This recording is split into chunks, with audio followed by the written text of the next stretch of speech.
There. So, resize that window. We are going to be starting Death End Request 2.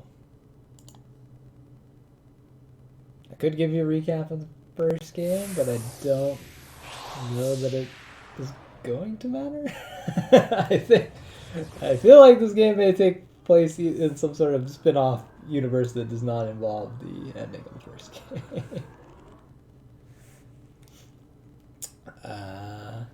And yeah, it's kind of... I hear this one's slightly... like, the enemies are more horror-themed than potentially the first one, although the first one did have some kind of horrifying-looking enemies. So it'll be, hopefully, a decent game to start before we get to, like, Halloween. I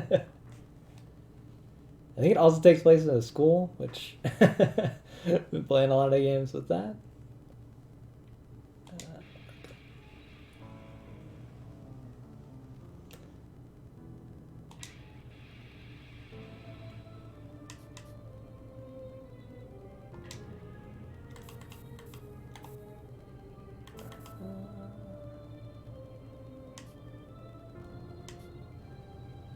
Wow. Boost up that slightly. It's weird that it hasn't changed the indicators, but it's fine. Alright.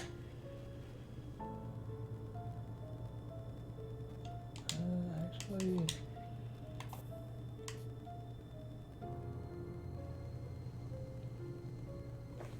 Is this actually the default? Wow. It really does not want these very high. I feel like the first game just had like everything set to max here. I'm gonna go for... Let's go for that. Alright. And if I feel like it's too quiet, I can adjust it. I mean, the voices are apparently all... Oh my god. Today, the start of another worthless day. I get up in the morning, and I eat. The sun rises, and I eat. The sun sets, and I eat. This game's getting real already. The morning returns, bringing with it the same day. Hey! What the hell is this?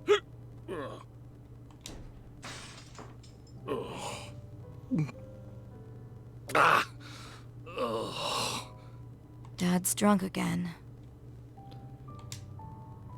Another day, another disappointment. Every day might have felt worthless, but I took silver linings where I could find them. At least he was decent enough to give me a smartphone and a laptop. Being sheltered from the outside world, I dove inward, becoming obsessed with whatever I could find online.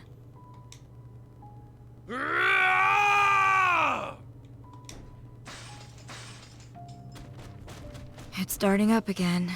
My father's rage. People who say home is where the heart is never had a family like mine. Only one thing gave me solace. The occasional text to me by my younger sister, Sanae. She lived with our mother, and from what I gathered, it was a warm life. That alone was enough to chew on. But I stopped getting texts from her a year ago. You trying to make a fool out of me too? First that woman, now everyone else! I'll kill you! My drunken father picked up a hatchet from the floor and approached me. A hatchet? Who has those just laying around on the floor? So, this is contempt. A look communicated without a single shred of love. I was going to be killed by my father. I don't care. Not anymore. I wouldn't have to suffer anymore, so it's fine. I wouldn't have to stuff anything in my mouth. But I had one parting wish. I wanted to visit Enigma, a place I had only seen online. Huh? Can't even look me in the eye. You're a dirty whore of a daughter. Two girls born to a shitty mother. No surprise they're both shitty too, huh? You don't belong here. You're both shit! Stop it. Huh?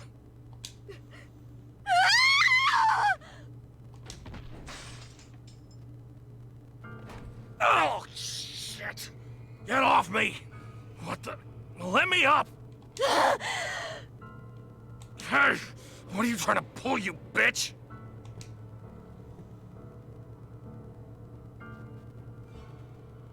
I won't let you. I won't let you! Hey! My father froze in terror. I stood on top of his stomach, lifting the hatchet in my hand. Hey! Ah!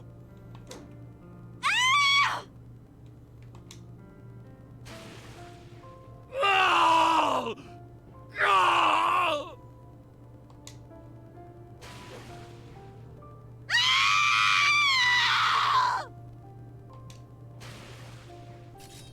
Stop.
I feel like I'm gonna have to jack up the audio on a number of things.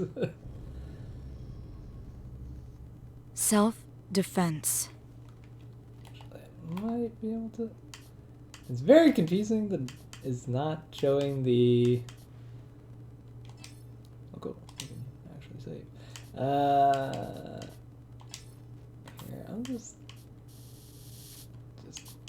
gonna jack these all the way up. Even though that's not the default. They're so quiet. I mean, maybe we can make this like 95, but okay. Also, is there? Still gonna make that higher.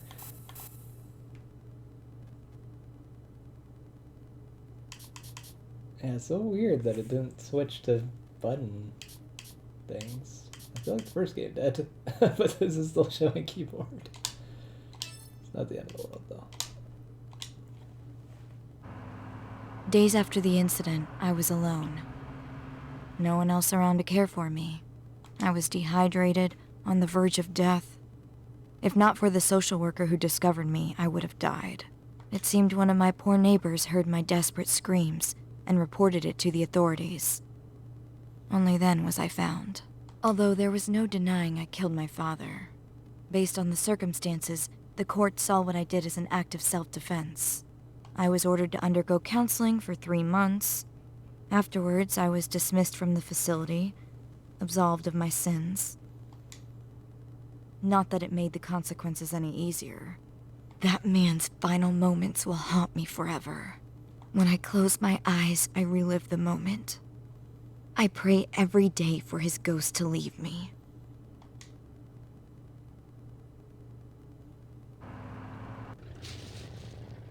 The air was thick with fog, making it difficult to see anything from a distance in this old town. I sat in the back of the black town car, which was stopped in front of a tall, pearly building in the center of town. Surrounding the town was a lush smattering of trees and a vast lake. I felt a warm breeze brush against my cheek as I exited the car. If I squinted hard enough, I could make out mountains standing atop the horizon to the north of town. It was misty here year-round. Some think Lake Shuara is cursed. Could be the eternal mist. Or it could be the creepy aura permeating throughout. This may seem like a silly question, but for the sake of formality, I'll ask. Are you Mai Toyama? That's right. I am Mai Toyama. Okay, verified. Mai, from today on, Wordsworth will be your new home. What happened with your father... I mean, that man was a terrible incident. You did nothing wrong, so please don't worry. I think the shockingest thing here is they actually gave this person a portrait. 'Cause I feel like for the most part, this is a lot of games I've played from Compile Heart. They will, like, any extra character's not getting anything. Mai, you're so strong.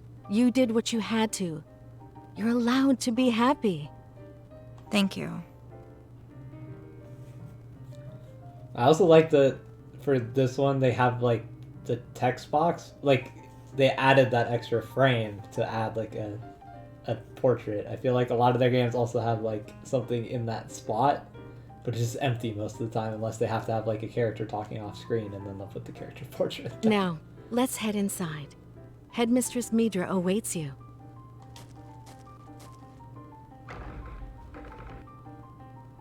Welcome, Mai. I am Midra, headmistress to Wordsworth, the all-girls dormitory. Hello. All-girls dormitory? Personally, I find orphanage to be an unsavory signifier. Our institution prides itself as an academy and a dorm together. There is no distinction between students with or without family. Indeed. Point well taken. Midra, as I mentioned to you before, this girl here has had something of a tough year. She's moving on well, and she's honest. Let's be sure to give her a big Wordsworth welcome and celebrate her enrollment. Welcome, Mai. We've had many girls like you overcome their childhoods by working hard and supporting one another in harmony. Trust in our staff. Invest in yourself.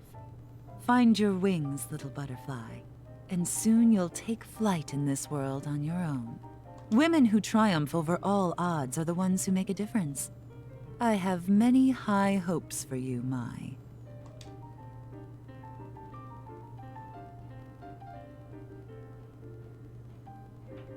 Oh god. Are we just done with the voice acting for a bit here? I mean, this is obviously Mai's thinking it. We'll see. In any case, for what reason did you choose our remote town and our esteemed dorm to further your education? I was the one who reached out to her after Mai requested to come here.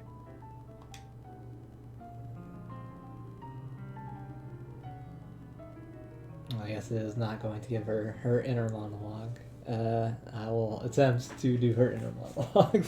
It's going to be a little bit more challenging than Muzanashi in the first game, because at least in that game, it was a guy's voice for most of the inner monologue. I step forward, making sure to lock eyes with Midra as I answer her question. Because I heard Sanae was here. Please, let me see her. Sanae? She's my little sister. She's here, right? Let me see her. Mai, no. Please, calm down. Hurry! What are you doing? I'm telling you to take me to her! Mai? Okay, Mai. Calm down. Take a deep breath.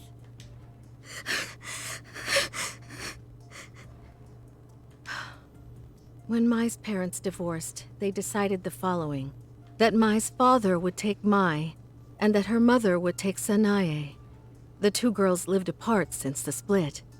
Because of her father's passing, we attempted to locate her mother to see if Mai could be reunited with her family.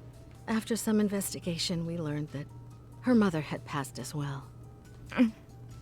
It was her mother's wish for Sanae to be sent to Wordsworth, or so it says on her dossier. Which explains why Mai, too, had requested to be transferred here. Poor girl. God has presented you with such fearsome challenges because he knew you were tenacious enough to overcome them. Huh? There must be some mix-up with your documents. Sanae Toyama does not exist in our records. She never has. What? Calm yourself, Mai.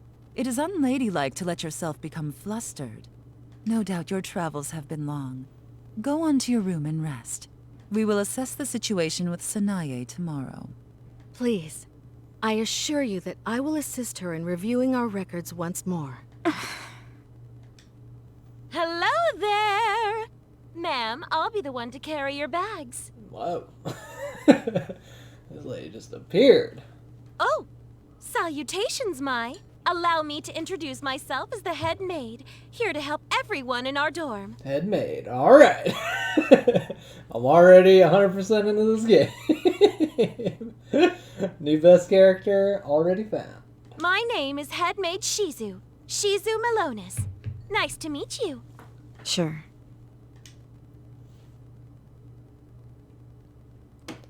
An upbeat servant interrupting our conversation to escort me to my room. I ascended the staircase to the second floor, which led me to a long hallway. My room was at the very end of the hall. I'm tired. I dropped my things on the floor and, without changing out of my clothes, collapsed onto my bed. The window rattled from a forceful draft. The worst of winter was yet to come. At least I had a roof over my head and a bed. I pulled my phone out from my pocket and opened up my mail app. The last email I received from Sanae came over a year ago. Sister, Barbas is watching. Don't believe all you see. Sister, Barbas is coming. That was it. I hadn't gotten another message from her since. Sanae. There's no way she's not here. The social worker confirmed it herself. Her residency was also noted in this country's records. Supposedly, Sanae enrolled at Wordsworth 1 year ago. The headmistress and the maid seem to be hiding something. I need to do some investigating. It's been so long since I could cherish being alone. I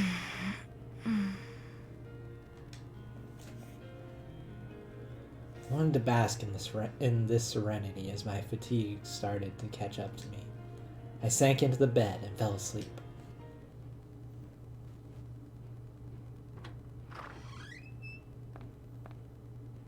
Whoa!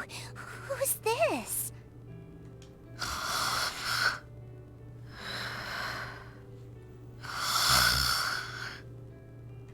Oh, that's the girl Mama told me about. The new girl.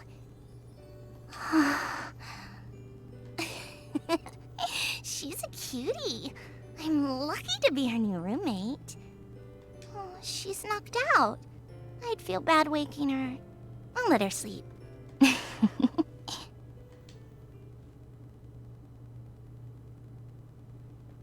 Few things are worse than the feeling of someone staring at you. A chilly sensation came over me the moment I stepped inside Wordsworth. It seeped into my skin. I hadn't noticed anyone staring, just an intuition. After I awoke, the feeling had left me.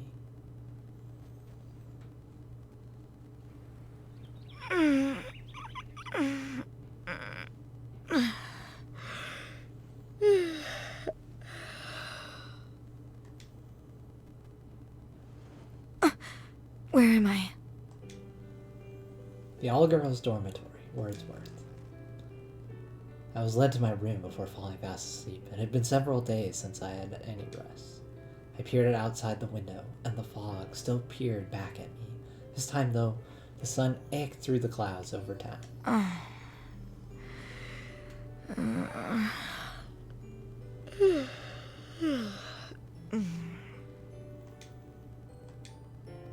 scratched my butt. I had no intention of carrying on this facade of being a lady, much to the chagrin of Wordsworth. Whatever. When I glanced down at the side table, I found a note waiting for me. It seemed someone visited while I slept.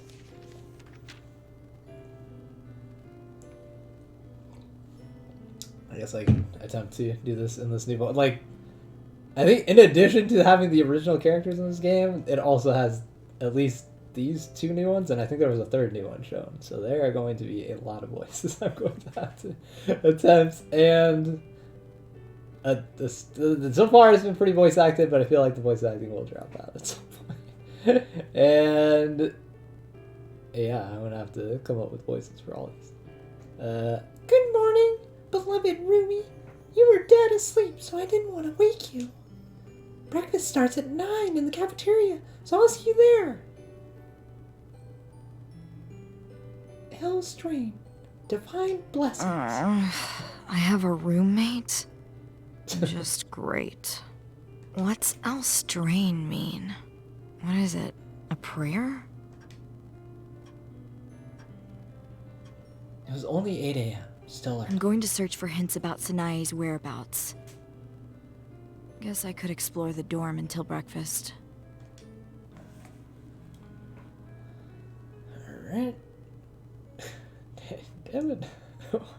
Why are these key indicators still keyboard? So confusing. I'll have to find out if there's a way to change them. I'm guessing there is, but I don't know where it is. Luckily, I played the first game, so I have a pretty good idea.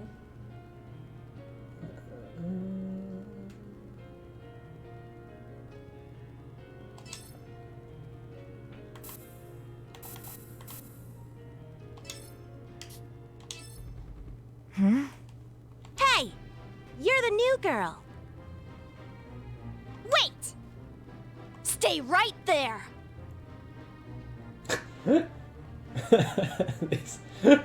These text bubbles are not very accurately matching.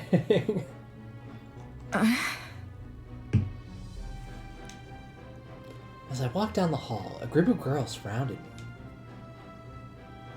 Standing in the center was a smaller girl, whom I presumed to be the de facto leader, glaring at me with crossed arms.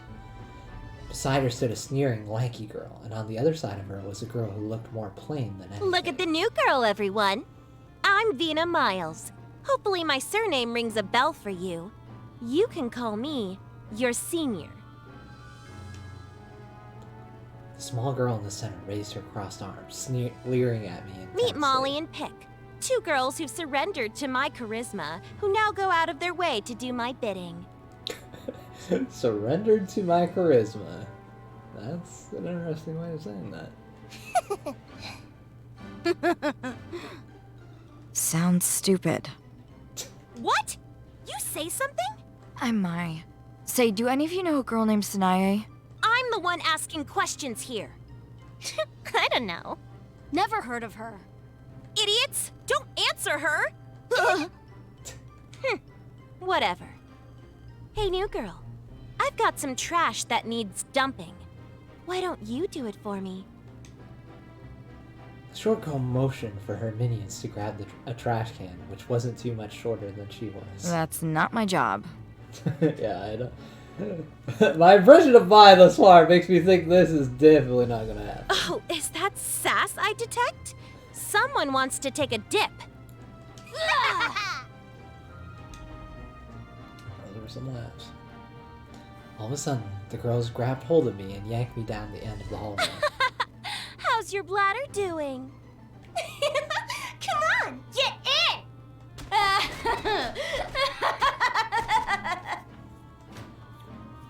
Lock her in the stall, from the outside. How's that gonna work? Like, you barring the door? Most bathroom stalls do not work this way.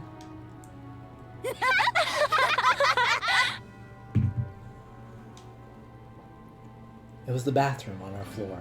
There I was, stuck inside of a stall with a trio of imbeciles outside. How's that for ya? Go ahead and piss if you want. I'm all ears. Okay, lady.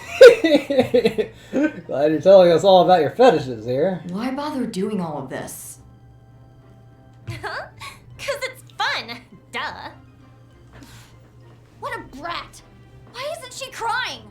Make her cry. Ladies, how about we dump the bucket on her? Oh god, this you. Whoa, that's cruel. There's nothing disgusting in this. I assume they grabbed the trash can, but I'm not sure.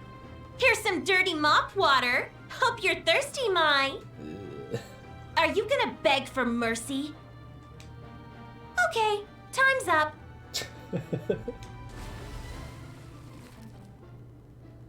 I saw a bucket peek over the top of the stall, and a waterfall of gray sludge came pouring over me.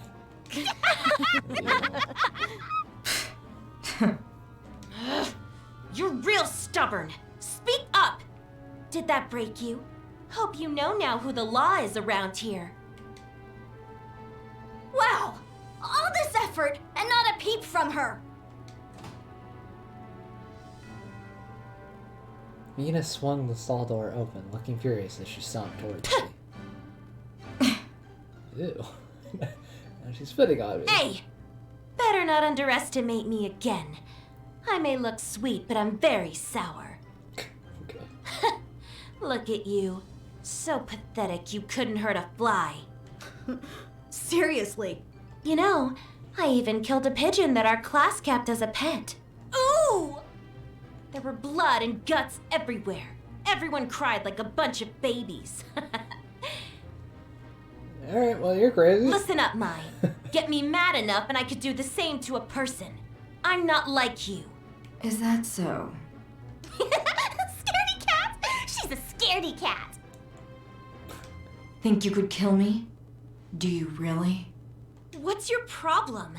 Don't get any closer. Could you kill me? What is your problem? Take my advice. Your bite. Better live up to your bark. Otherwise, you'll look like a moron. You're not getting away with this! You two! Let's take her outside and pin her to the ground. Maybe we'll have to cut off those pretty locks of hers. Mina pulled out a pair of sharp scissors from her pocket, opening and closing them in maniacal fashion. Hey! Look at the crybaby! Do it! Do it! Cut her ears while you're at it! It's almost breakfast time. Do you think the teachers might catch us? Who cares? This rut pisses me off.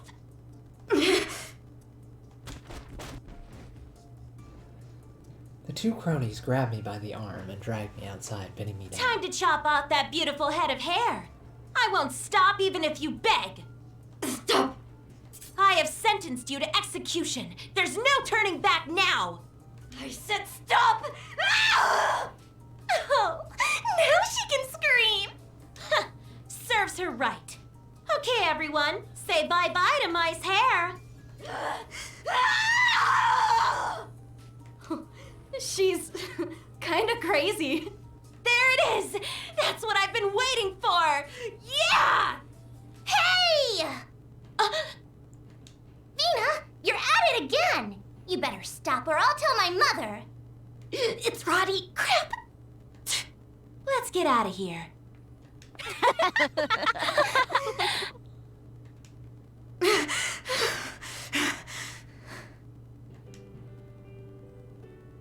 My legs shook as I tried getting up on my feet. In front of me stood a young woman with beige hair, curling her lips with words. Are you okay? Here, take my handkerchief. They always bully the new girl. They're jerks. Oh, a handkerchief won't be enough. Let me walk you to the showers. Come with me. Name's Rotten. Rotten Dollheart.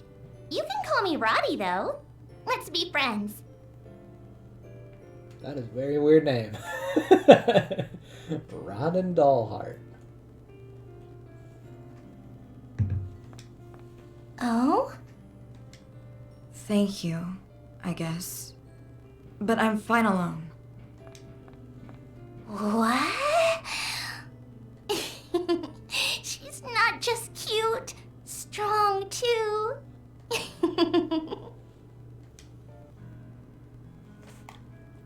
Alright.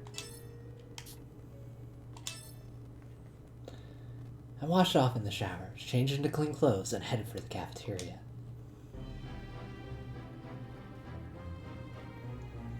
It was 9 a.m., time for breakfast. A few dozen girls sat eagerly in the cafeteria. There were 3 long dining tables lined together in the room center with chairs on either side. Tall candlesticks accented the wooden tables between platters of delicious Here food. at Wordsworth, the headmistress, the faculty, and the students all eat together.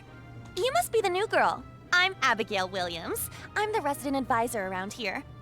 I suppose at a regular school, my role would be something akin to a class president. If you ever need anything, I'd be happy to advise. Nice to meet you. She was kind and seemed to remember my name. Decent qualities for an RA. You look right as rain, Mai. Your soap smells lovely. Just another girl huffing me over here. It was the girl who saved me earlier, Roddy, I think she called herself. She flashed a wide smile and sat beside me. Mind if I sit here? Why ask when you've already sat? I'll take that as a yes. Her unbridled positivity is bizarre. I don't deal with people like her. Lord, we are thankful from the bottom of our hearts for this bountiful feast. Elstrain, in the name of the Father, the Son, and the Holy Spirit. Elstrain.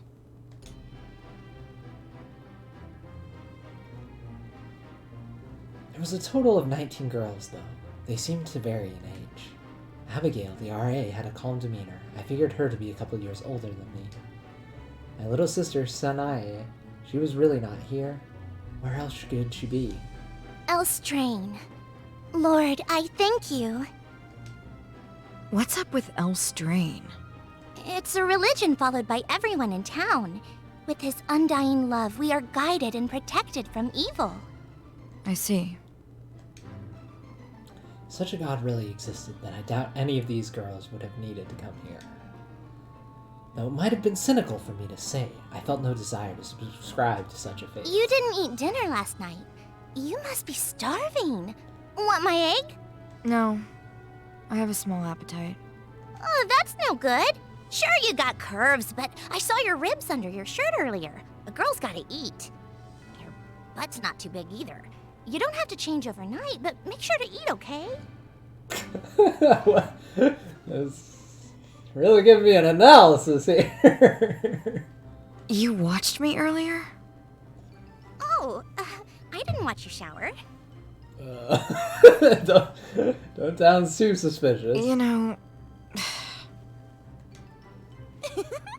Seems like you two have met. We're meeting to do community service in town after this. Eat up, or you'll be sorry. in town? Oh, Sounds to me like you're going to sweep up around the church. You'd better work hard so you don't tarnish Wordsworth's name. Where's the voice acting that person really sounds familiar. A haughty young woman joined our conversation and stood next to Abigail. Sarah, no need to be so stern with her before you've even met. Abby. Abigail, you go too easy on them. You're setting her up for failure, which is just going to hurt her in the long run. Very well. This is Sarah Putnam, one of my very best friends. She's not afraid to speak her mind, but she's kind, I promise. Hopefully you two can become friends. It's called open communication. nice to meet you. Oh, by the way, there are some strict rules here at the dorm. No one's allowed out past the midnight curfew. The rest, you'll learn. Damn that new girl. Why is everyone fawning over her? So annoying. So if she's all buddy-buddy with the RA, do you think that'll be a problem? Who cares? No one can stand in my way. Once we get into town, I'll find a nice ditch to push her into. That'll teach her. Good God. this lady really has it out. Good one. Great idea. Maybe she'll even break a bone. Okay, everyone. Please join me in putting our hands together. Many thanks for this meal. Like I said, the best. Many thanks for this meal. Gather round. It is time to commence community service. Wordsworth only exists thanks to the kindness and donations of our townspeople. So please show your gratitude by working hard for our community. Pair up with your roommates, everyone. Roommate? Come to think of it, I've yet to meet mine. Who could it be?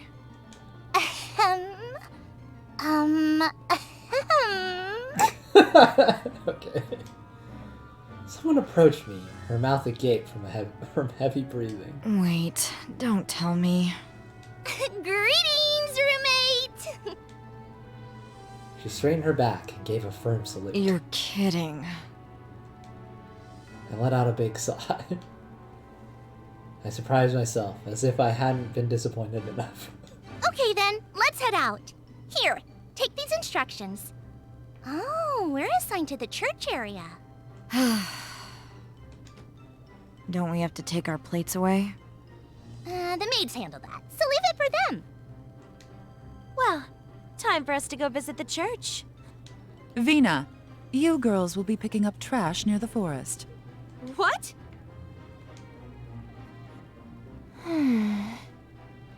Sheena.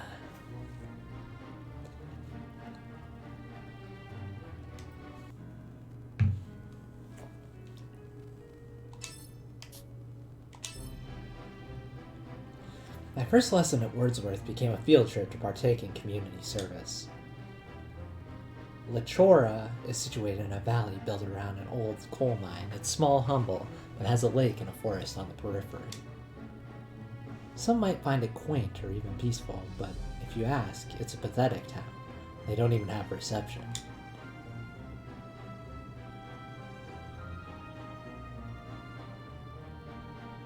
I assume this is her talking.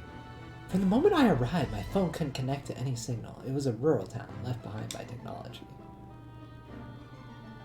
I heaved a sigh and gazed upward at the sky. My, your hair is so beautiful, so black. I'm envious. God. I do not know how to do her very chipper voice. And I don't want her to sound exactly like Al when we finally find potentially Al again in this game. I take after my mother. It's my only pride. I looked into my reflection in my phone, and I glowed with a faint satisfaction. What's that square thing you keep looking at? Huh? This is a smartphone. Have you never seen one? Smartphone? Never in my life. It's shiny and pretty. The thought was nauseating. What's with the arm? Huh? Before I knew it, Roddy looped her arm around mine. I quickly withdrew mine. Whoa! Seems like you've got a thick skull, so let me be frank with you. I have no intention of making friends here. Oh, you dropped something. Here you go. Sorry. Got a USB dropped from out of my pocket, but Roddy picked it up for me. Thanks. What is it? You never give up, do you? None of your business. Aww. She wore her sadness on her face and was on the verge of tears. For some reason, I felt guilty. I was being harsh. I don't care. This is a personal item. I always keep it on me, like a good luck charm. I see. You should take good care of it. In an instant, Roddy was all smiles, heart on the sleeve at all times. It occurred to me that the two of us were polar opposites. As the thought struck me, a bell rang. That's the church bell. Must mean the bishop is back. Hey, Roddy. Doing your rounds today? Oh, yes. Good day, everyone. Oh, bright as usual. The fine ladies of Wordsworth are the heart and soul of our town. Hope you all carry your sunny nature with you as you age. One can hope. See, all the townsfolk are so kind. I don't get it. They're all men. As the words escaped my mouth, I noticed my heart began to race. It was rising at a steady rate. Maybe I realized because of that man, I was growing terrified of men. What's the matter? You all right? You're pale. Nothing. Let's hurry up and head into the church.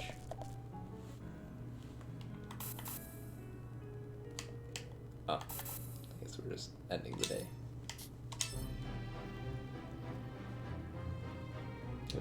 I don't think the day's actually ending. I stood in awe of the church, blown away by the sheer size of it. Judging by the window placement, it was a 3-story building with intricate walls, pillars, and an enormous stained glass window. It's amazing. Truly, the town is built around the teachings of this church. It brings people together. There's a lot of love here. I see. I'm not a religious person. Can't say it does anything for me. I suggest you have a listen to one of the bishop's sermons sometime. Elstrain is not a faith of judgment. It lifts people up in their darkest hour. I can't recommend it enough. That's so. I'll give it some thought. Hey, what's with the shed? Huh? Beside the church was a tiny shed with walls that were hardened from old paint. There seemed to be no way in or out. Oh, is that what you were looking at? It's been there a while, but it's got no doors or windows. Kinda strange. Some girls at Wordsworth call it the Forbidden Shed. There are all sorts of scary rumors going around. Forbidden shed. Enough. I don't buy into urban legends or stories about the occult. Ooh, are you scared? Did I just find your weakness?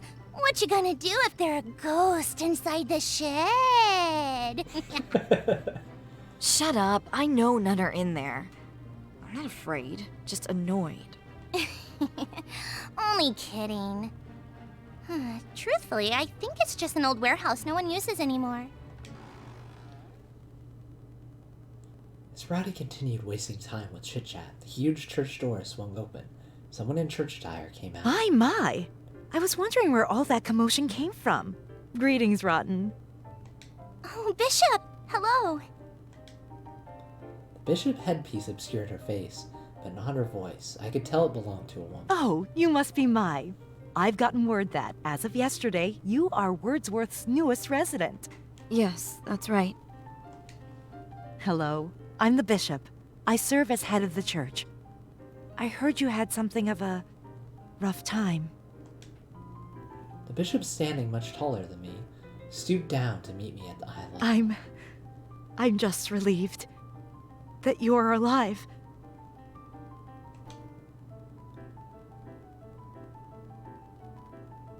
I feel like that voice sounds super familiar too, and I don't know if that's from the first game.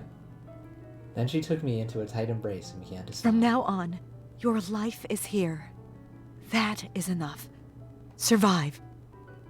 Sometimes all we have is a sliver of hope, but it is enough to carry us to the happiness we deserve.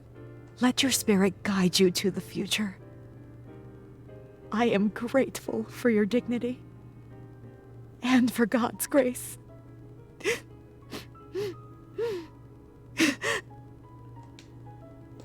Tears kept flowing, which she periodically wiped with the cloth covering her face. Is this typical? Do bishops normally cry openly like this? Oh, dear me. Forgive me. Our trials and tribulations are all granted by Elstrain. I admire your perseverance. Making yourself at home here can be challenging. Should you ever find yourself in trouble, my door is open. What? Why are you crying? I'm glad I met you too, Mai. Thanks for being alive. Man, you are a handful. Bishop, is there anything we could help you with? Well, might I be able to ask you to assist me in acquiring a new holy neckcloth? Headmistress Major's fabric is intricately woven. Sewing, the coloring. I love it. Okay. I'll let my mother know. We'll keep tidying up the church and head back. Okay. Thank you again.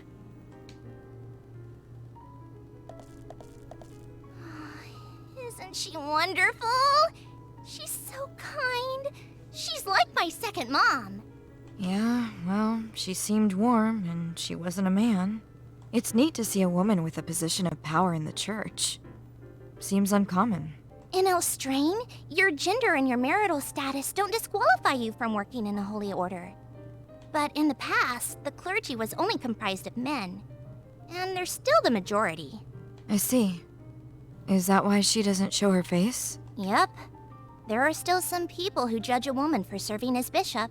How dumb. The bishop shouldn't let critics bother her. She should be proud to show her face. Oh, have you warmed up to her? How sweet. I don't need you to weigh in. It's insulting. I'm just excited. Wouldn't you be if your friend warmed up to someone you like? Okay. Let's head back. After completing my first class of Wordsworth, I found myself gathered alongside several other students inside of the cafeteria. Oh god, I have to do the maid's voice. Bless this day, our daily bread. Everyone did so well with community service.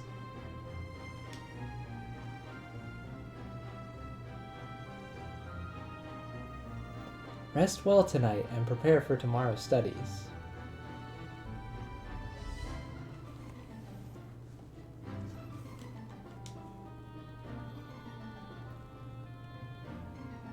God, I gotta do her too.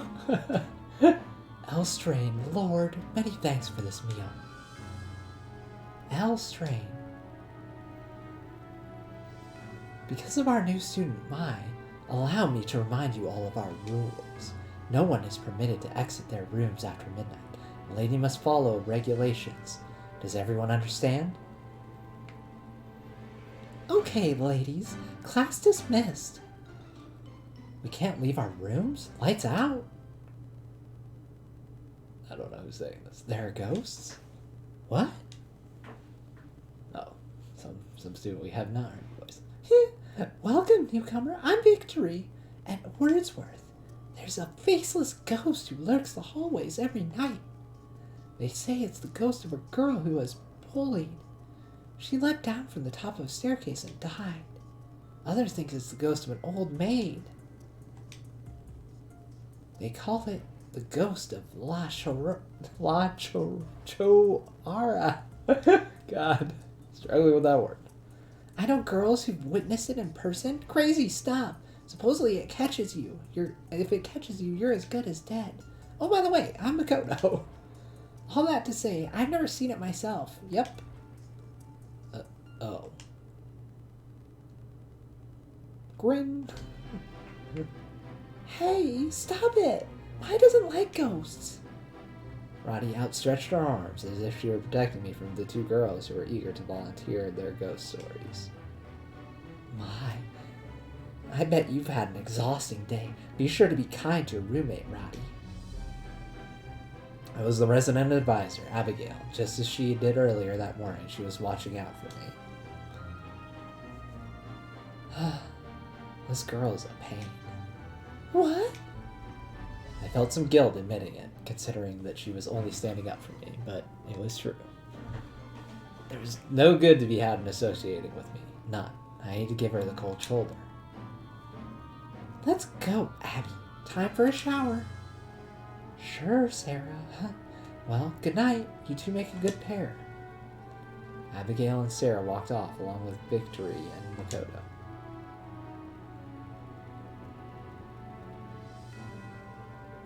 My head dropped as I ruminated on Abigail's parting comment. Roddy, on the contrary, was beaming. Mai, let's take a shower. No thanks, I'm going to bed. Huh? But I have to shower every night or I can't fall asleep. Can't be yucky. Then take a shower, I'm heading to bed tonight. She walked off. A girl should know better. I'll drag her into the shower tomorrow morning.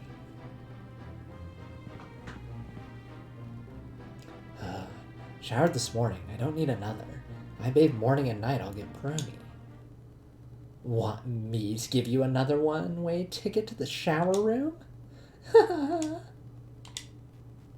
trio of miscreants from the morning reared their ugly faces once more. Hey, loser. You're scared, aren't you? All you had to do is take out that trash this morning, hear me? How was garbage duty in the forest for you? It was tough.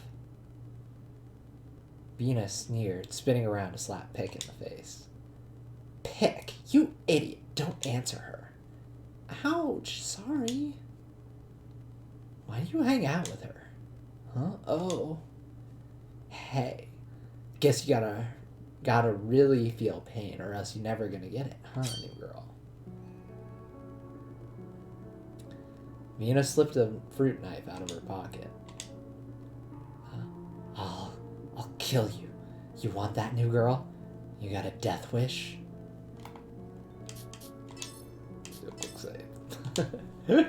I mean, this game probably has many a way you can die in it. Woohoo!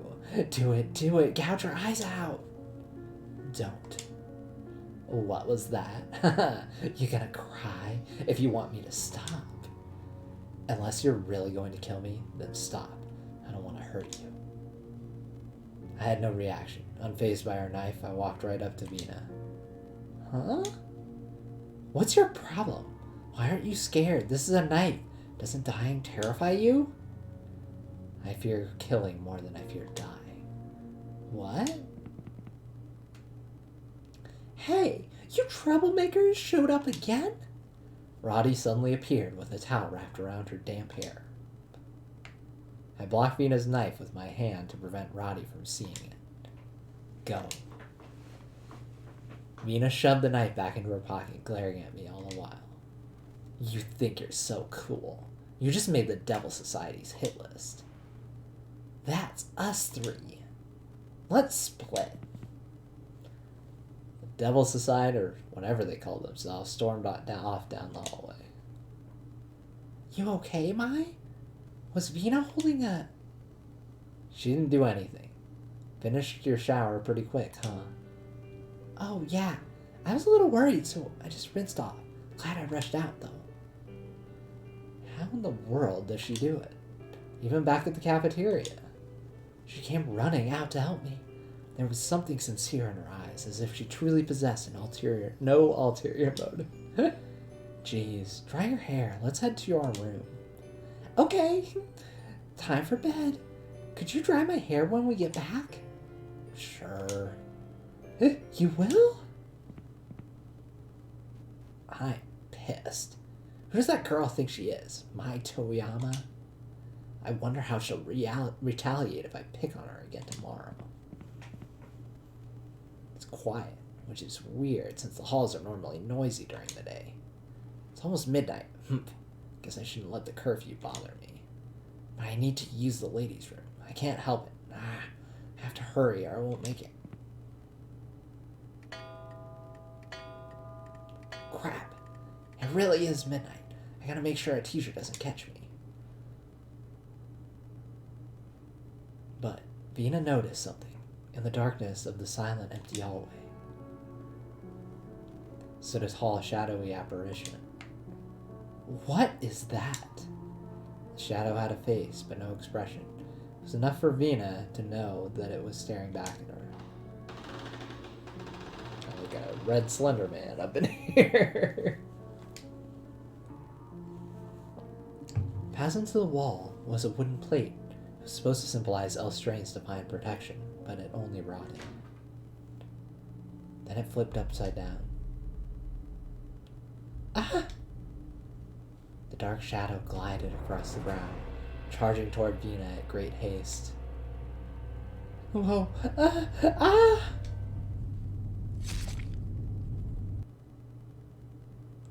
Sis? Sanai? I awoke from a nightmare, one where I had been ripped apart from my little sister. I scratched my eyes and put my feet to the floor. Where are you, Sanai? I asked every maid at Wordsworth for a clue, but they all had the same answer. I don't know. But where did that leave me? How do I make sense of my memories from a year ago? What is she doing now? Is she scared? Shivering? Does she call out for me? The more I obsessed about it, the more anxious I became. I began to shake. Phew. Calm down. Calm down. My eyes shifted over to my smartphone, which sat next to my bed, and I reread Sanai's email. 1 year ago, my last message from her. Sister, Barbas is watching. Don't believe all that you see. Sister, Barbas is coming. Sanai. I sighed and took a look around my room. It was still dark out. I glanced at the clock, just past midnight. It's still late, and I went to bed too early. In the bed next to mine laid Roddy, who picked off her blanket in her slumber. She's such a slob. I stood up from the bed to place Roddy's blanket back over her. I'm not your babysitter. This arrangement is trouble. I had no clue that what Roddy dreamt about, but she did so with a blushed grin. I clicked my tongue and looked outside my window. What is that? As I stared out from my room on the second floor, I noticed a young girl screaming as she fled down the hallway. Following right behind her was a terrifying silhouette, a giant shadow sliding over the ground in pursuit. That's Vina. What is she doing? What is that behind her? Whatever it was that chased her made my hair stand. I hurried over to Roddy, slap her awake, but she didn't budge. Again? Mai? Roddy slept so peacefully that I felt some guilt for trying to wake her, so I decided to investigate on my own. No one is permitted to exit their rooms after midnight. A lady must follow regulations. Does everyone understand? By that point, I knew I would be breaking curfew, but I couldn't let things sit. Besides, there's something suspicious about this place. If there's a secret, then I'll uncover it. Maybe it'll lead me to wherever Sanai is. I went into my bag and pulled out my hatchet, which I secretly brought with me from home. What? This thing is like, it doesn't really look like a hatchet. It looks like a very large knife. But also, I'm surprised nobody checked, what was in her bags.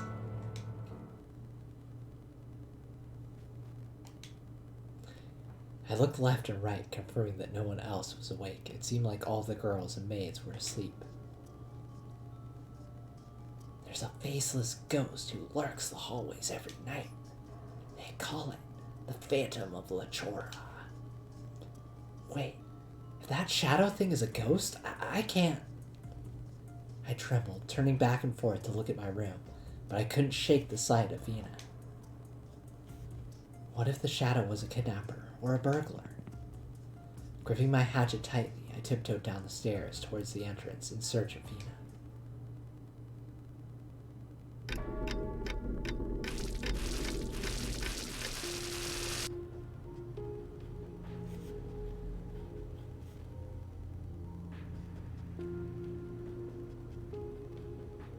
Wow, this fog is insane. Much thicker than it is during the day. Huh? Where's Vina? Where could she have gone?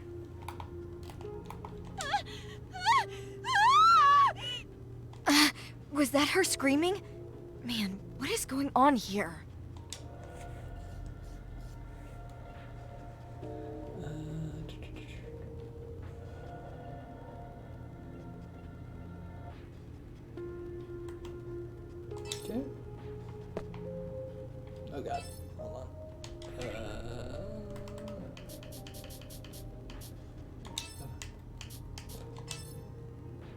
Do invert, the up down.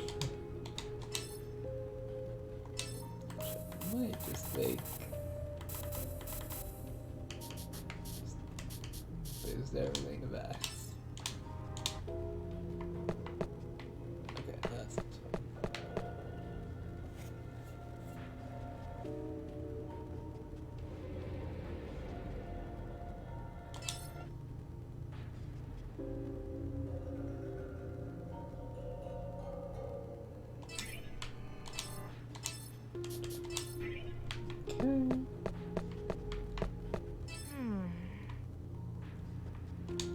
So like we are going left.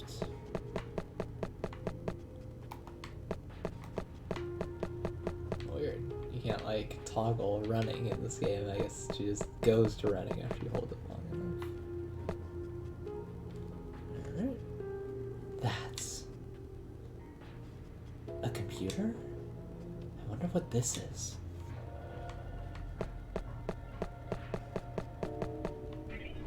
Yeah. Uh-oh. Which I'll button? examine this. X. This is nuts. I can't see where to go. This camera may come in handy. I should use this camera a lot more, huh?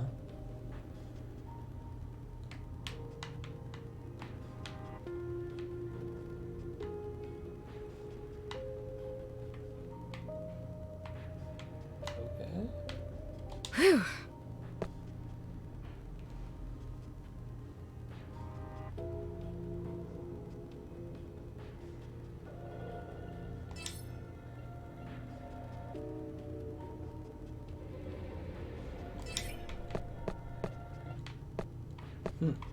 Okay.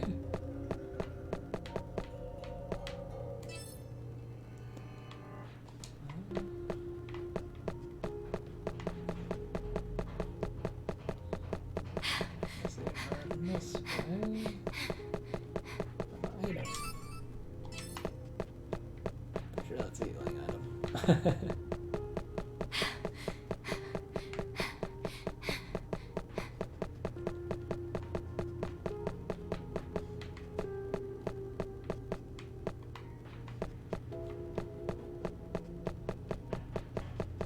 I'll take this. I don't know what type item that is. Alright. Whew.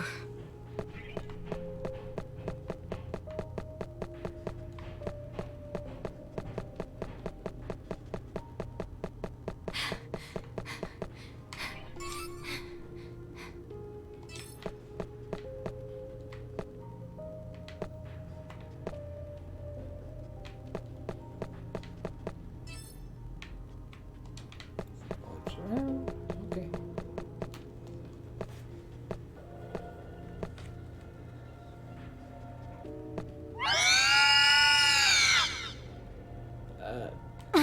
This crazy noise? I couldn't believe it. It was crying. It resembled an animal, yet there was something human about it.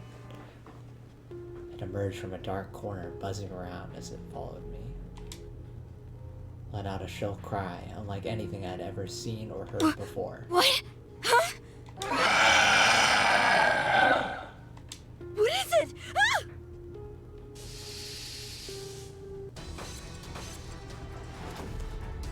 Alright. Don't let your guard down. Here we go.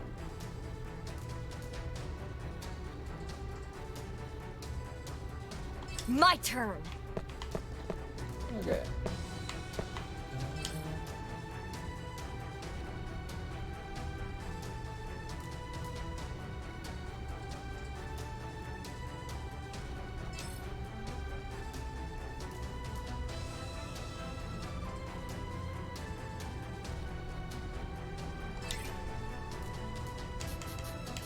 Oh.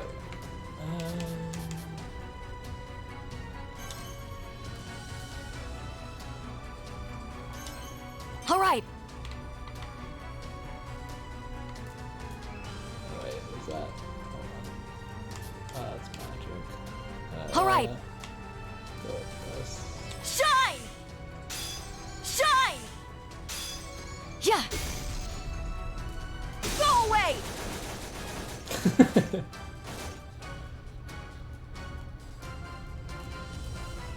Man, they really up the physics on these starter enemies. Those dudes like bounce all over the place.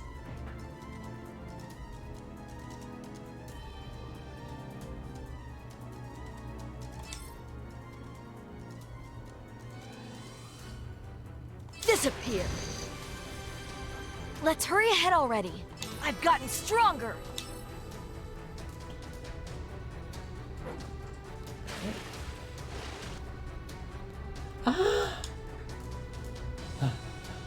What is that thing? The shadow creeper leapt suddenly, startling me, so I swung at it with my hatchet as hard as I could. The hatchet made contact with its shadowy flesh, and the creature shrieked so loudly I thought my eardrums would shatter. Rotten fume filled my nose. Overwhelmed by the scent, I felt ready to vomit.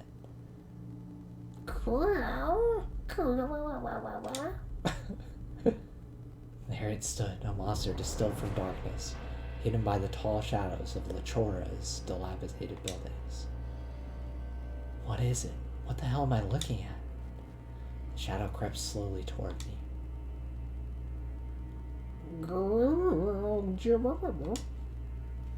Plus, there was a tiny green creature that had been following me. What is that thing? What are those popping out of it? Ears? Eyes? Gross. Terror gripped me the longer I stared at the shadowy creature, so I sprinted back home. Ow! Why?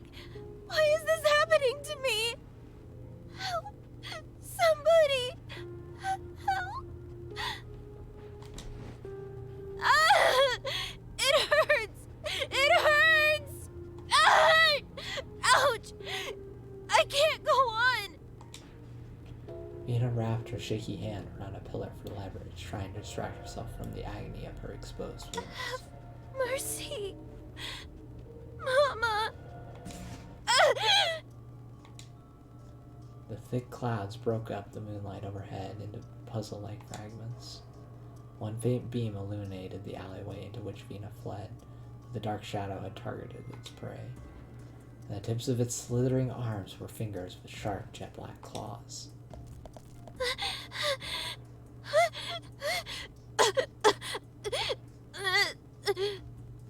I have to hide! Vina darted in the opposite direction, hiding from the monster behind a wide trash bin.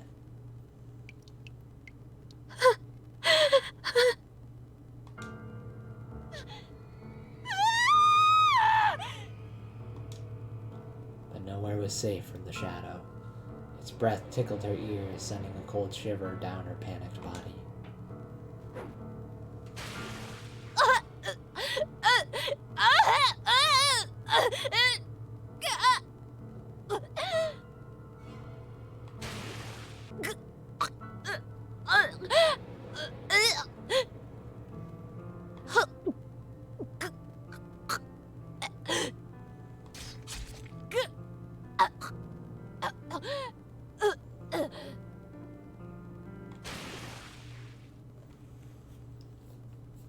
I returned to my room from that horrific experience and hopped into bed. I threw the covers over my head and shut my eyes. Hours passed. I felt each grain fall in the glass until morning as birds chirped outside my window. In the end, I hadn't slept.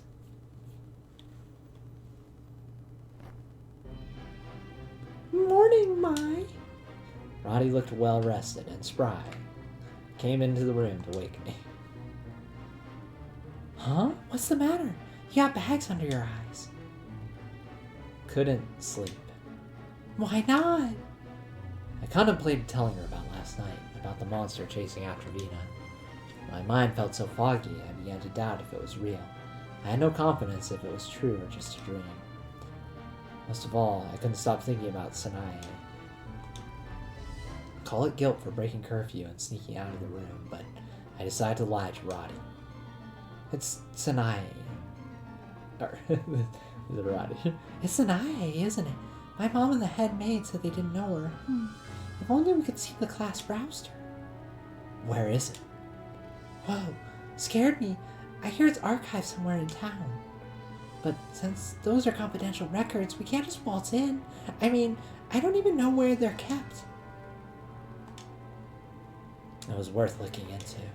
I know. Roddy. How's Vina? As soon as she heard her name, Roddy turned forlorn. You heard about Vina? Huh? I wanted to deliver the news when you woke up, but she went missing last night. Apparently, her roommate, Pick, noticed she slipped out sometime last night. The front entrance was unlocked too, so someone must have opened it in the middle of the night. It had to be her. That all but confirmed that I hadn't dreamt last night. I lowered my head as I slouched. Maybe I had abandoned her in the middle of when she was being chased. Are you okay, Mai? Want me to let you rest if you're feeling ill? I'll tell the others. No, I'll get up.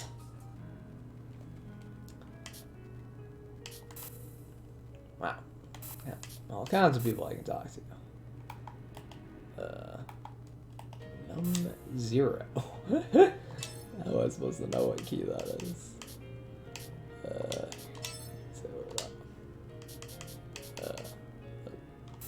Okay.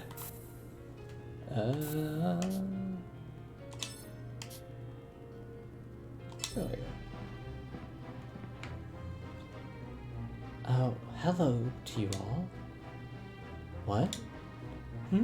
Good, good. Everyone seems to be getting along, I forgot how ditzy the RA at this dorm is. What was her name? Abigail. That came from nowhere. Hey, what's wrong? Why does your face look so scared? Did you just have an unpleasant thought? No, this is just how my face looks. Oh. Abigail looked confused for a moment, but the look cleared from her face soon after. She began to nod as if she understood something. I'm glad you've been able to make friends. My, you seem like a good person, but I must admit I was worried because you also seem so shy. I'm happy to know my worries were pointless.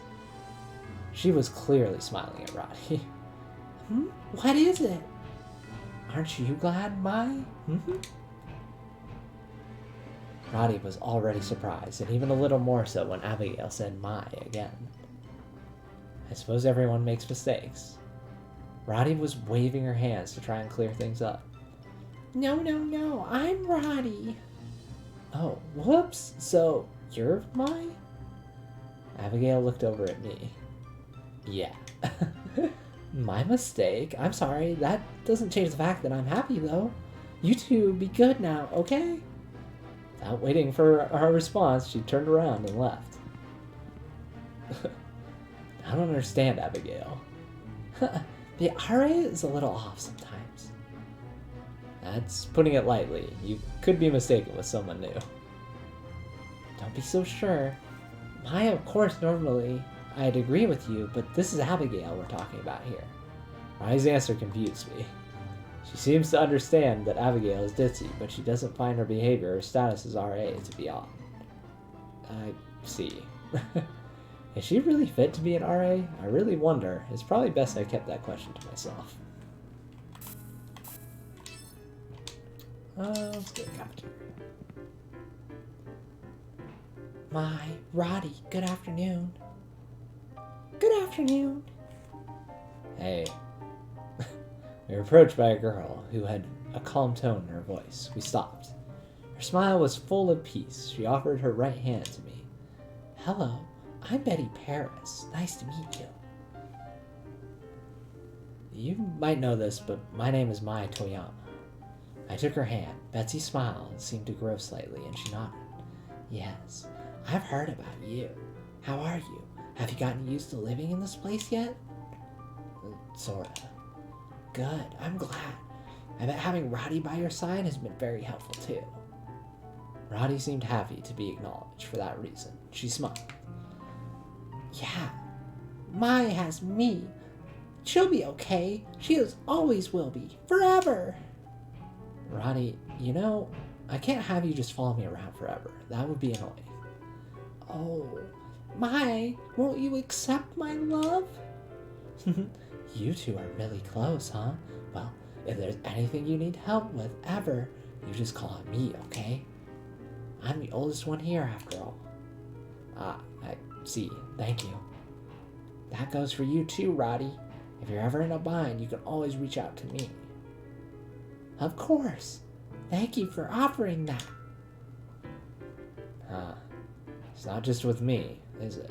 She seems to like this with She seems to be like this with everyone. I was about to be annoyed that she'd approach me just because I'm the new person here, but I think this is part of her personality. Betty's eyebrows furrowed a little bit when she noticed that I was staring at her. Her eyes soon changed, and she appeared to fill with compassion. I don't know what the circumstances were for you to be sent here, but I wanted you to know that you don't have to keep your guard up. The children here, everyone's experienced hurt in one way or another. I'm sure everyone would offer to help you in any way they could. Yeah, thank you. That wasn't at the forefront of my mind, and I don't think I had my guard up. But for some reason, it felt like a burden had been lifted off of my back. I was surprised. There's something I need to do here. I don't really plan on making friends, but Betty's words began changing something in me. Like Betty said, we're all here for you, Mai. Don't forget that I'm your biggest supporter, though, okay? No one will support you the way I do, so really, it's like I'm your only supporter. Roddy, whenever I talk to you, you always contradict yourself. Anyway, just know that I'm your biggest supporter, Mai. Yeah, I got it. I dodged Roddy approaching me, and just then a book was offered to me. Here you go. A manual for Elstrain? Yes, I'm certain Elstrain can save you. Betty's faith must be strong. Her eyes seem to dilate as if she's under the influence. I couldn't help but wince a little. Okay, sure, I'll give it a read. I never thought I'd actually read it, but I accepted her gift. The book was very worn, as if it was read quite often. A very happy smile could be seen on Betty's face. She turned around and walked away. I'm getting so hungry. Come on, Mai, let's get out of here. Betty is so... She seemed to be a very sweet girl, but as soon as Elstrain came up, her demeanor shifted completely. I wonder why. It's nothing. We're going to miss our meal if we linger anymore. Let's get going. Better be careful with that book. Yeah, I know. Elstrain will save you, huh? Something's off. I hope she won't become a nuisance. Alright.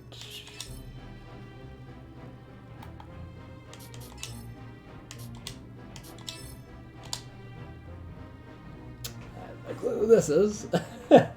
There are so many female characters in this game. Mai! Huh? Someone hugged me from behind, so I turned around. Are you not good with surprise attacks? You're acting so cute right now. I'm going to do it too. Don't be stupid. Huh? You smell good, just as I thought. I smelled it when you turned around right now. What scent is this?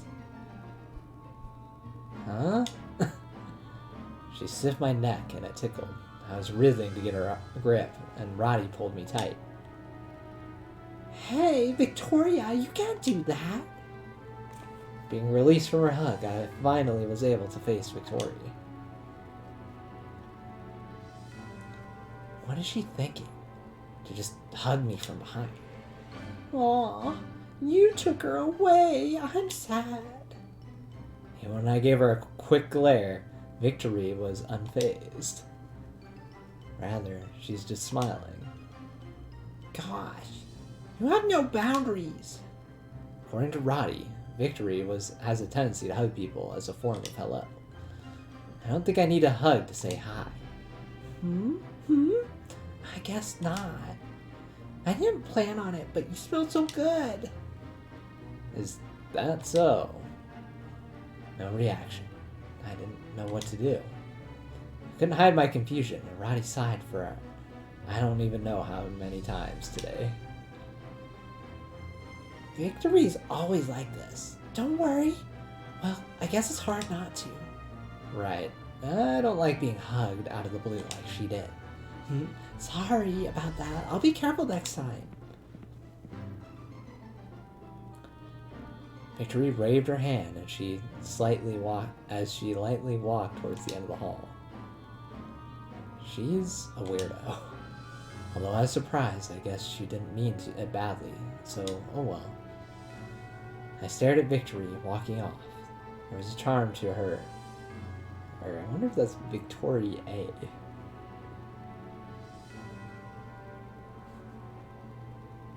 We'll go with Victoria. Her smile. And then invited others in. Okay. Guess we're gonna be ending a day.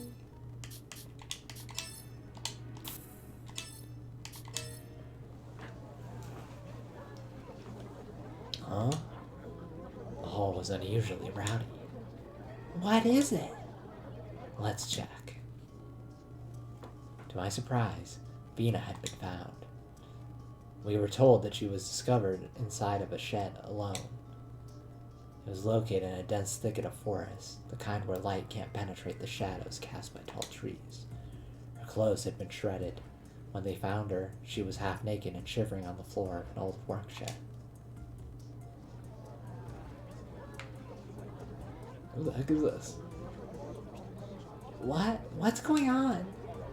Oh, why Vina? What in the... I wonder what happened. I heard her clothes were all ripped. What an idiot. Call it karma. The students gathered before the infirmary, gossiping tidbits to one another in hushed tones. I honestly don't think I'm going to be able to follow all the characters in this game and voice them all. There are literally so many. I don't have enough voices for all this. Excuse me. Let me through.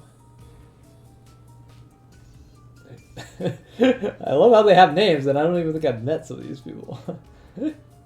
My, Roddy. Sorry, I just need to get through.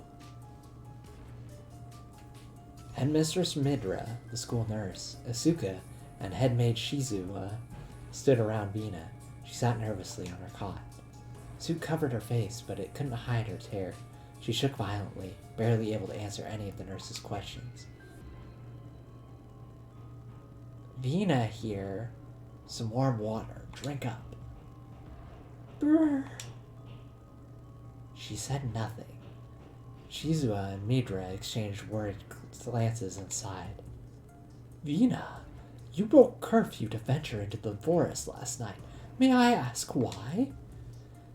I didn't. I wasn't the one who left. Are you suggesting you were taken? The memories of her being attacked by the shadow crossed my mind.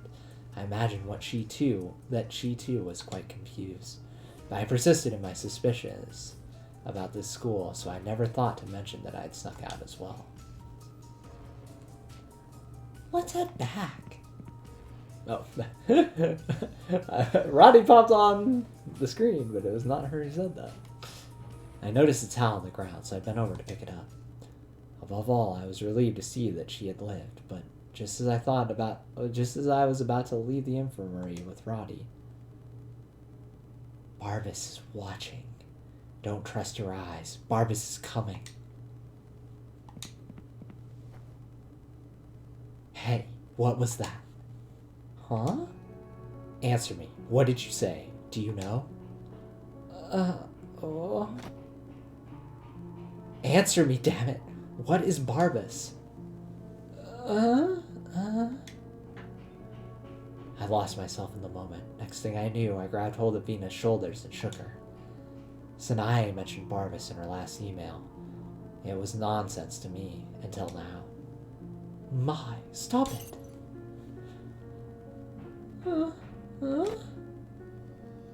Tell me, spit it out. How dare you? What is Barbas?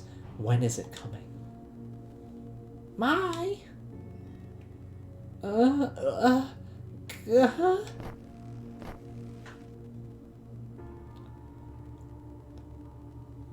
Vina responded with a high-pitched scream, flailing out like a woman possessed. Then the maids rushed in to restrain her. They shoved me out of the room.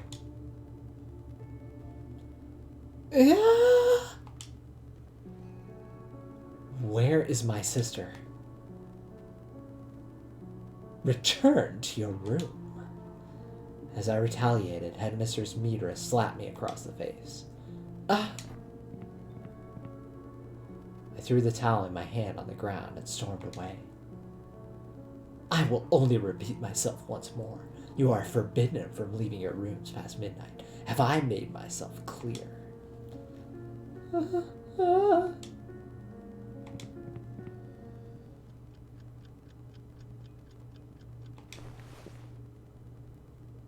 My? Sorry about my mother. How's your cheek doing? I'm fine. This is nothing compared to what that man used to do to me every night. It must hurt to have to be so strong. Sorry, I shouldn't have said anything. Let's drop it, anyway. You really know nothing about Cyane. Yes, I wish I could, but I wish you could believe me. And about Barbas, too? No clue. Right.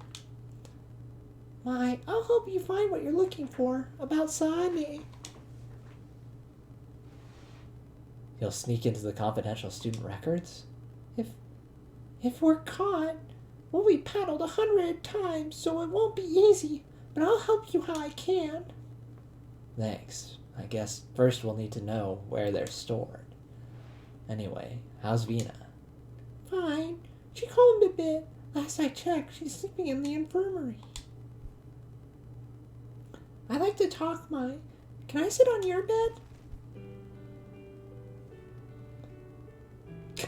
This isn't really sitting. This appears to be snuggling. You never bothered to wait for my answer. Even when I said no, you come in anyway. True. Oh, your bed's cozy. It's warm. Smells nice too, Mai.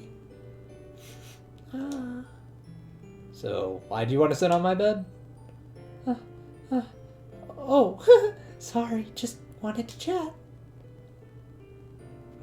About my mom? I mean the headmistress?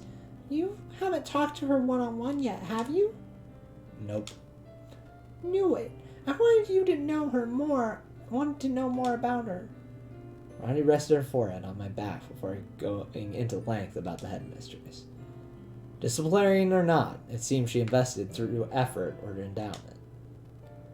The government had been less generous with their grants, so Midra worked hard to secure donations. She keeps Wordsworth alive. When I was younger, I was struck by a car in town. I blacked out, so I don't remember much, but I do remember her going around in the middle of the night, looking for a doctor. I wasn't in good shape. I was fighting for my life, so she ran to the church, pleading with them, "Please save my daughter." She prayed all night to Elstrain. 2 days later, I woke up. My mother slapped me, but then she broke down and held me tighter than ever. So I think when my mother hits you, it's an expression of love. Harsh, I admit. I hope you don't take it too personally. She's nothing like my parents. Guess she can't be too bad. I'm proud to be her daughter. Lately, though, she's been acting strange. I think she's stressed out about something. It scares me sometimes. With what happened to Vina, I'm starting to think the school really is haunted. The midnight curfew wasn't a thing until last year. I see. That's odd. Well, we'll come back to this tomorrow. I'm sleepy. I grabbed my alarm and showed its face to Roddy. Let's hit the sack before midnight. Okay. Could I sleep here? No. You fidget too much. You locked me out of my own bed. Oh, really? Man, that's embarrassing. Roddy hopped out of my bed and climbed back into her own. Today I learned a little about the headmistress, but that shed no light on where Cyaname could be. I can't be picky, there's too many factors to play. I shut my eyes and went to sleep.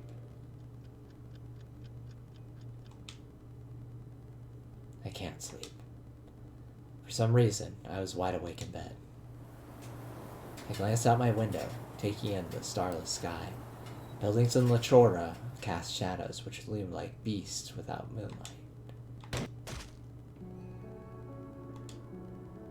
Then, the body of a girl smashed into the white window. She was covered in blood. I tried to make out her warped face. It was Vina.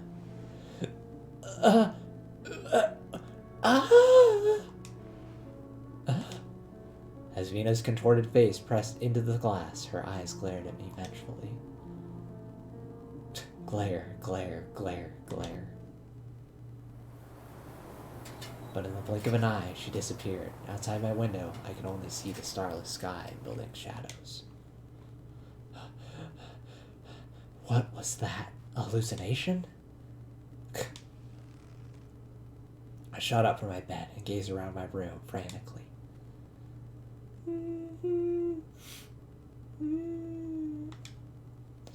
As per usual, Roddy slept awkwardly in her bed, not a care in the world. Her snoring is unbearable. I went over to the table for a drink of water and wiped the sweat from my brow. I took a look at the clock. 11:50 p.m. Early, but still late.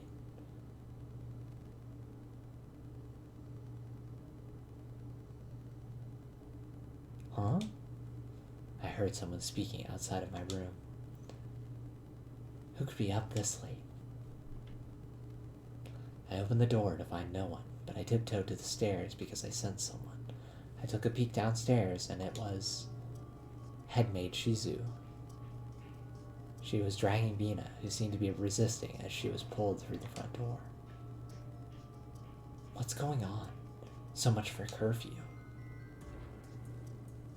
It was almost midnight. I returned promptly to my room, changing my attire, and decided to follow them.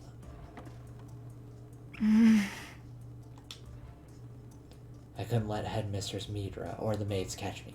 Like before, I tiptoed down the hall. I needed to head downstairs to run after Vina, who was being dragged by the head maid. Just past this corner. Sheena.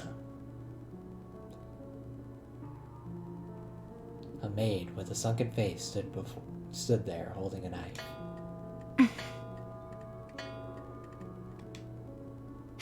Hey! What are you doing? Return to your room. Now. Just then, the clock struck 12, which seemed to distract the maid enough for her to dart away toward the stairs. What the hell? Why was she holding a knife? That girl. The grandfather clock's chime echoed through the hall. It was midnight, but I was concerned for Vina. I decided to chase after the maid down the stairs.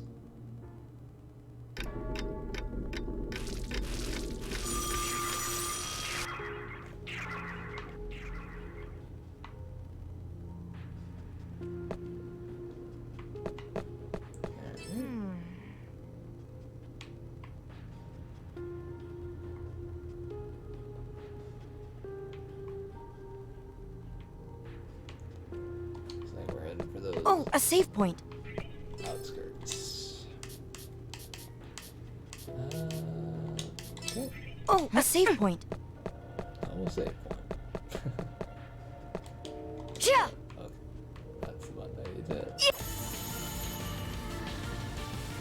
Be careful. Here I go.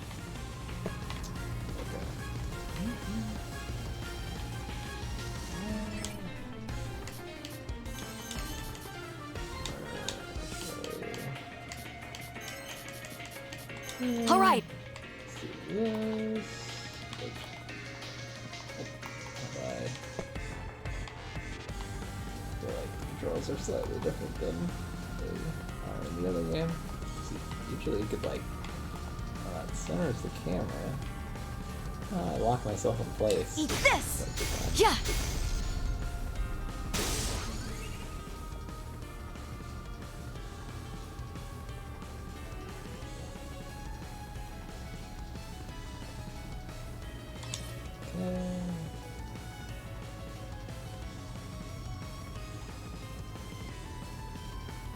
Fly! Power's overflowing! Here I go! I'll look at the information. Oh, there we go. Back up.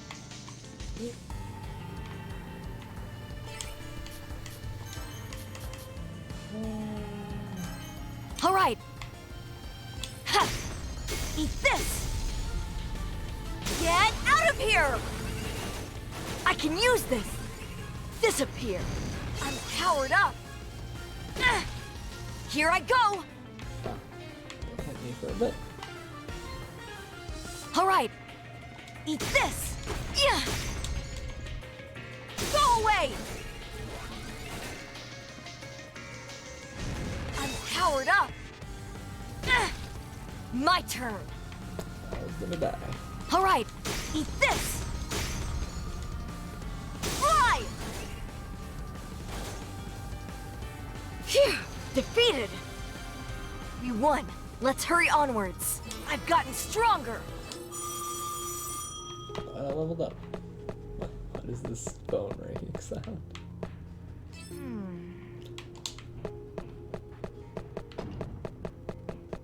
Enemy saw me. Yeah. Battle. My turn. Its weakness is... What is it? It's a sun. Okay.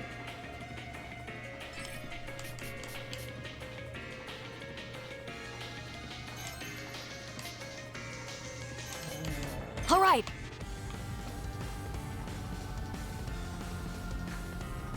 Shine! Yeah.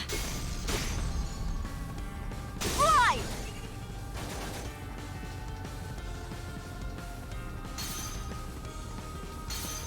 My turn.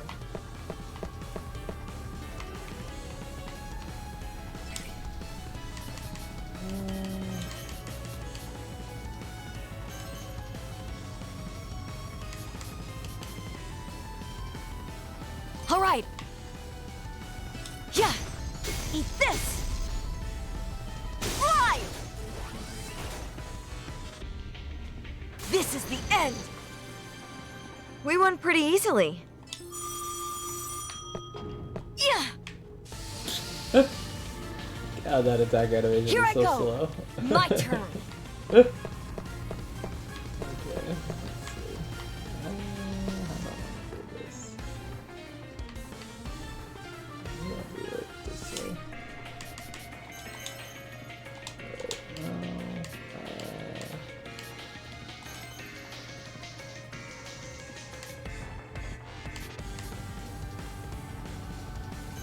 All right.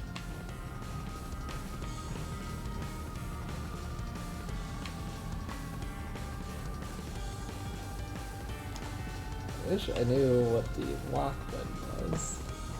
I'm assuming that there is one again. Is it one of these? Oh, that's camera change.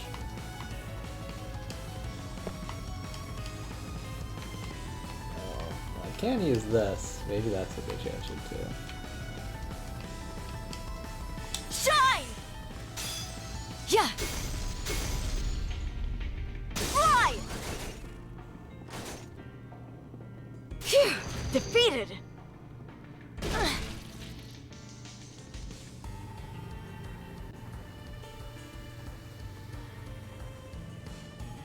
My body's... I'll do this! Stats damage didn't even give me. I don't have a stats damage, I can see.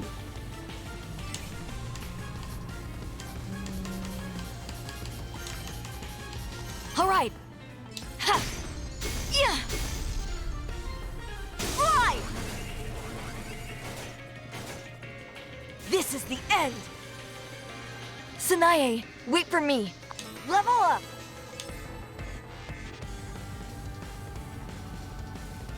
I feel like you don't learn skills the same way. Like the first game, you had to like use combination of skills to learn them. And it kind of was okay, but it kind of was annoying. There are some skills that you like it took forever to learn them because you had to like I basically read a guide of like these, and then you had to like set the skills. It was not the best.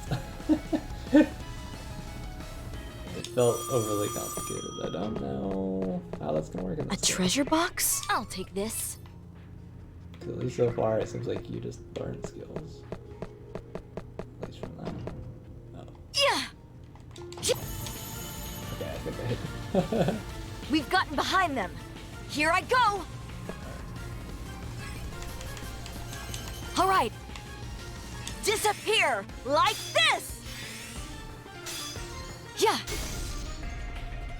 Get out of here! Phew! Defeated! Let's hurry ahead already.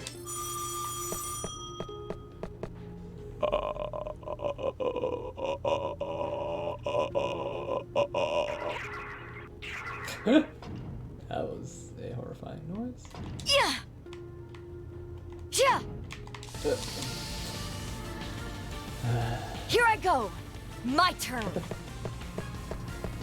Also, what are these keyboard settings? Like, good god. Numpad.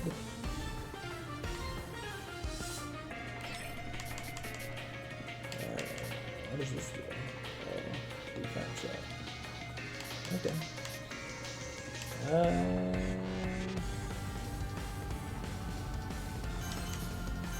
All right.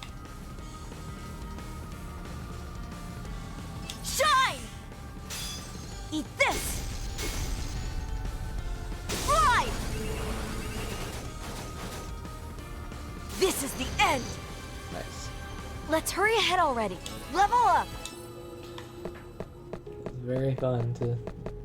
Like, combat is still fun to smash enemies into walls and other things, just instead of them bouncing all over the place. Good god, that man saw me from like a mile away. We have first strike. Here I go! All right. Yeah. Fly! I love how they bounce off of me. Let's hurry ahead already.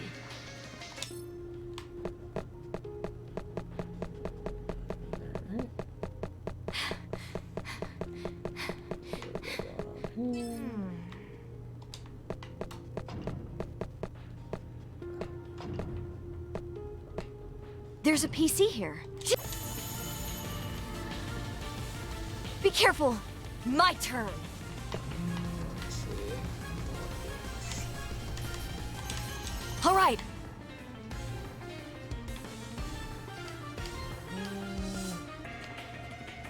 Shine!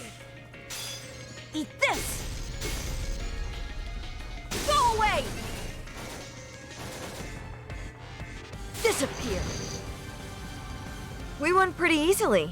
Yes, I've gotten better! There's a PC here.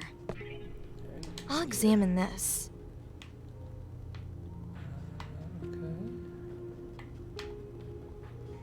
Whew. Looks like it's just back this way. It's pretty cool.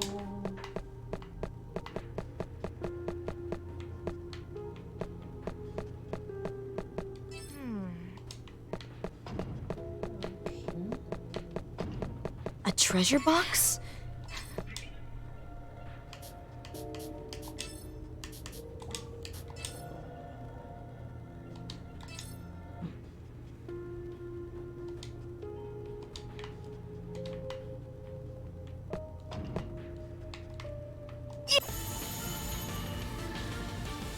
We've gotten behind them.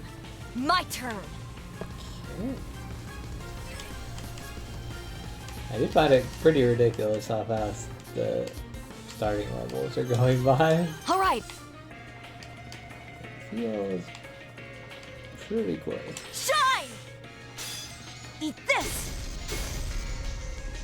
Fly! Phew!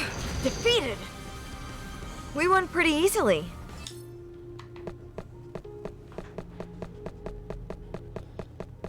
I feel like the start of the first game wasn't like all that challenging either though.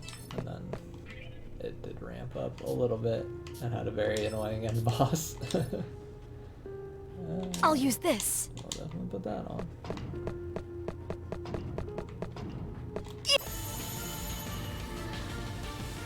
We have first strike. My turn.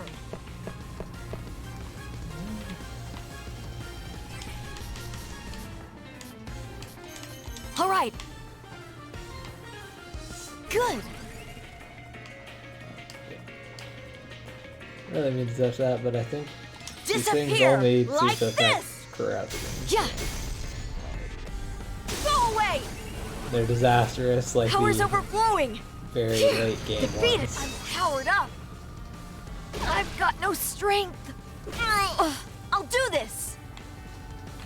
Like the late game ones of the first game were obnoxious in what they could do. Like you get like paralyzed for a whole turn if you touch them.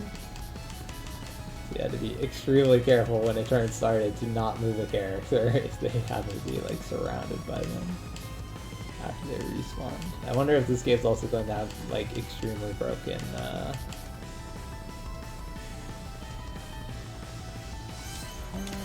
All right. I think it's like Yeah. this. Yeah. Yeah. Go away. Extremely broken summons like in the first one because that was Phew. very Defeated. broken. We won. Let's hurry onward. Yes, I've gotten better. Nice. Alright.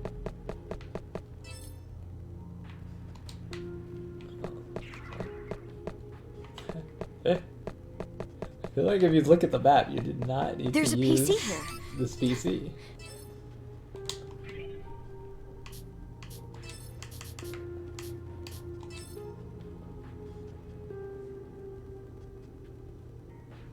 How is it? Okay. There's a PC here. I'll examine this.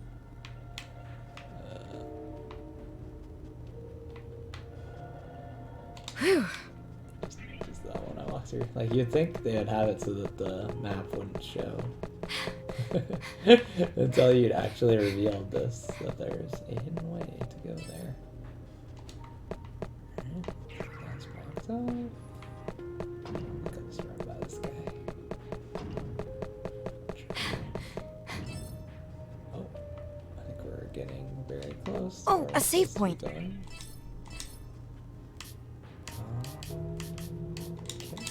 Oh, a save point. I'll take this. Check down this way really quick just to see if there's anything worth grabbing.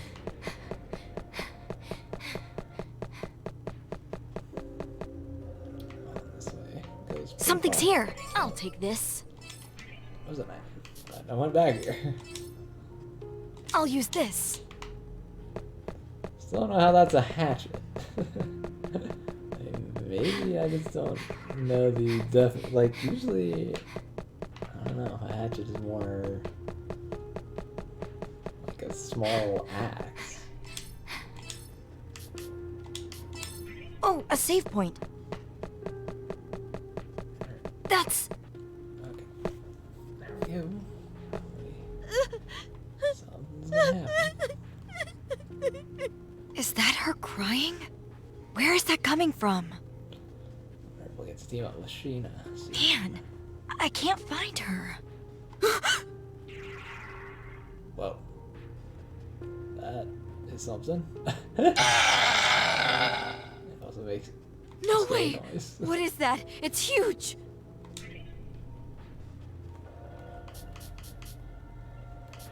Defeat Evil Vigor. Okay.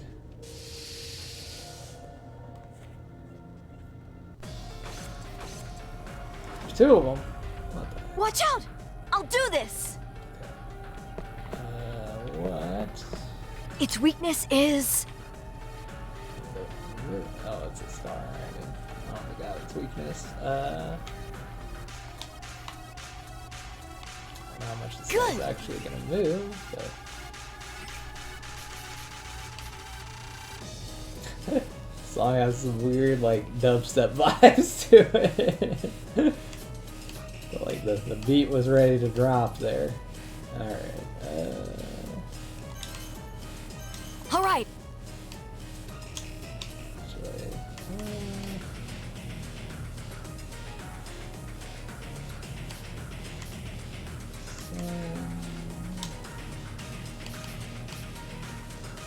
Alright. Shine! Ha! Eat this! Get out of here! I feel power overflowing!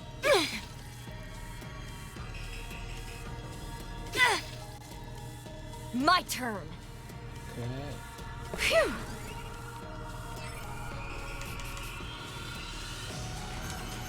Alright!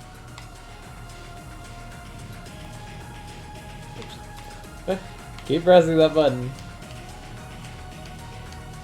Thinking it's gonna like lock me so I can do like these adjustments. Yeah! Yeah! Definitely kill one here. Get out of here! Disappear! Oh, this is so loud. Here I go!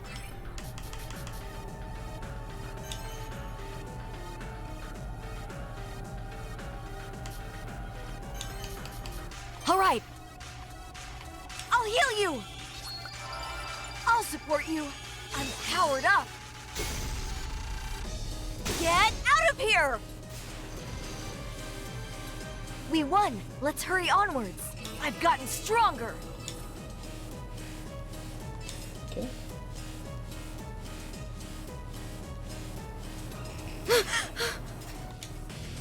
Huh? What was I doing? I realized I had blacked out. I woke on a curb in the middle of town. What happened? Last thing I remember was a monster, which I defeated. Did I pass out? I don't see any signs of its corpse. I had my hatchet lying across the alley's stone pavement. I picked it up and gave it a cursory glance around. No monster in sight. I'm covered in blood.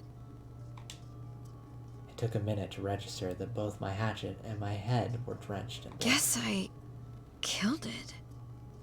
But what was that thing?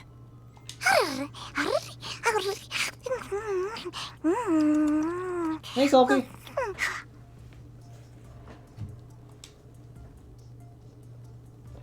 There are so like this game has like a whole school full of girls in it, and it's basically impossible for me to voice act. Oh yeah, her outfit's really cool.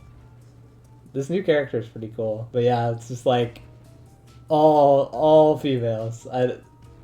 There were only dudes as like townspeople so far. And this thing, why is it following me? Shoo! Shoo! Go away! I feel like this thing's been following you for a bit. You didn't question it before. After confirming the beast was dead, I left the scene.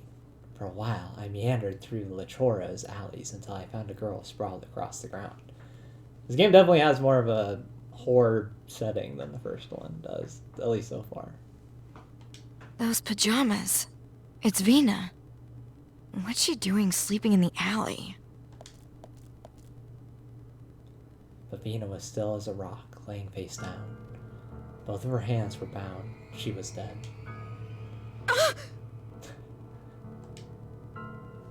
I could recall being with Vina, hearing her speak. She was alive. I saw her. But here she lay as an object, silent. The sight of her disgusted me. My stomach tightened up into a knot, and I had to stop myself from vomiting. This has to be a joke, right? What the hell? What happened?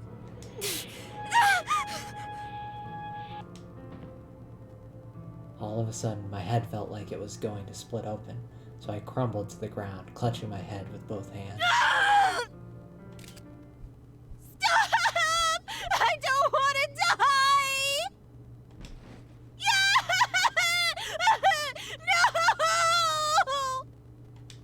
No!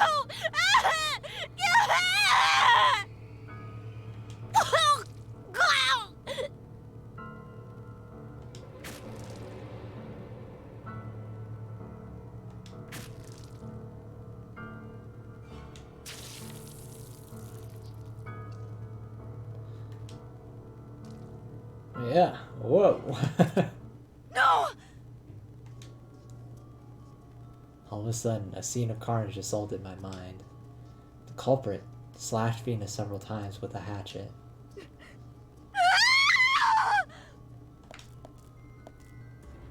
Scared into a panic, I fled from the scene, ducking away in some alley.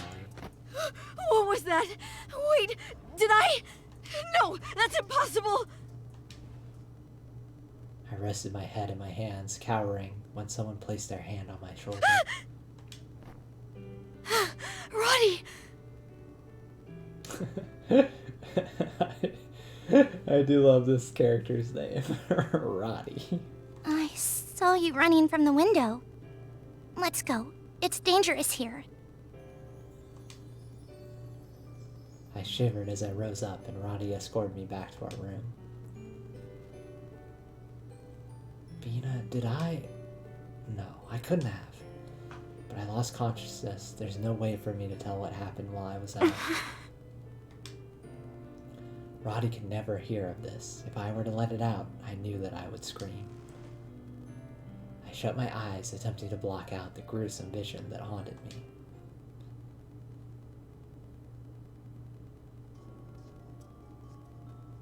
I was left to wonder what any of it meant. Did I really kill Vina?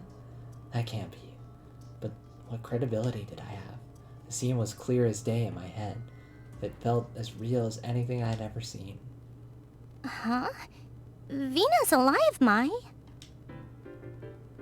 Keeping quiet about the whole ordeal proved excruciating, so in the morning I confessed everything to Roddy.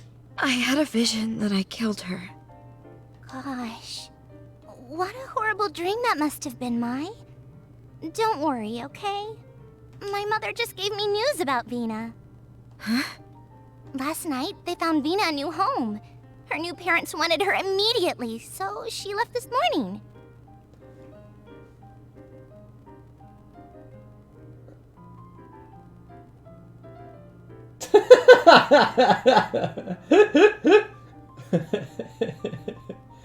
Okay. I don't know. That's a good question. Pounding on the toilet.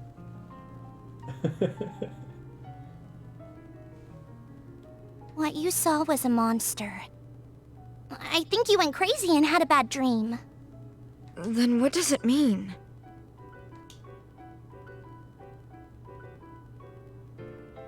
Yeah, no, there is definitely that. The girl who she killed, like, she straight up looked and acted like she was in Slytherin. It does feel like they were mildly, potentially inspired by Harry Potter with some of these outfits, I feel like.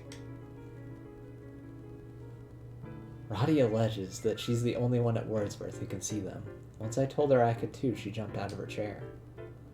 Having no one with whom to discuss the phenomenon was naturally stressful for her.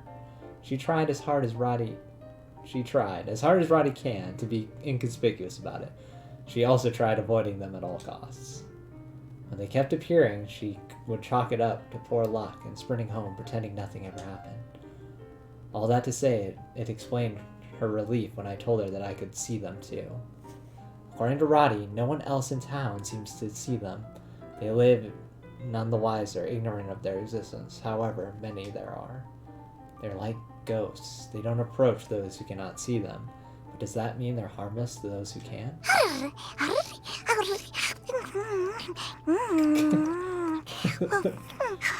This thing makes such weird noises. I mean, I don't know if they're going to call them buggies this time, but that's basically her buggy, I think.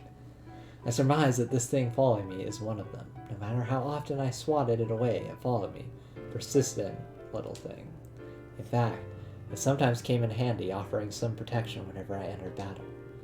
Roddy, on the other hand, was taken by its cuteness. She enjoyed poking its bump. Whatever it was imperative for me to keep my ability to see it secret. I could believe it. I think most of the original cast is coming back. I think there's at least one other new character, and Sheena has potentially a new look, although I did get her DLC thing that makes her look like a maid. But the maids mostly just look like nuns, but this is also, like... This is like a church-run orphanage, so... I had to make sure Roddy understood that, too. Every day it brings me something new to dislike about this town. The monster, the church, the townsmen, everything. I can't trust anyone. If I had to sum up my feelings about Lachora in one statement, it would be... Just creepy. At our instructor's command, everyone in our line firmly posed upright. It was ballet class. I grabbed the bar and balanced myself on one leg. I outstretched my other leg, bending with the tip of my toes touching my knee. Each pose invited a raised eyebrow and a comment from our instructor. You're not having trouble because you're stiff. It's because you're not committing to it. Sure, but I've never done ballet. It's embarrassing. These poses aren't for These poses aren't for me. They're better suited to someone with a nice figure. Your body is beautiful, Mai. I should know. I look at it every day. Be confident. Okay, Roddy. Don't sound too creepy. That doesn't put me at ease. Anyways, ballet isn't for me. Ballet is something that deserves an audience. Not only do I dislike interacting with others, but I detest the spotlight. You'll get used to it. I know. I have an idea.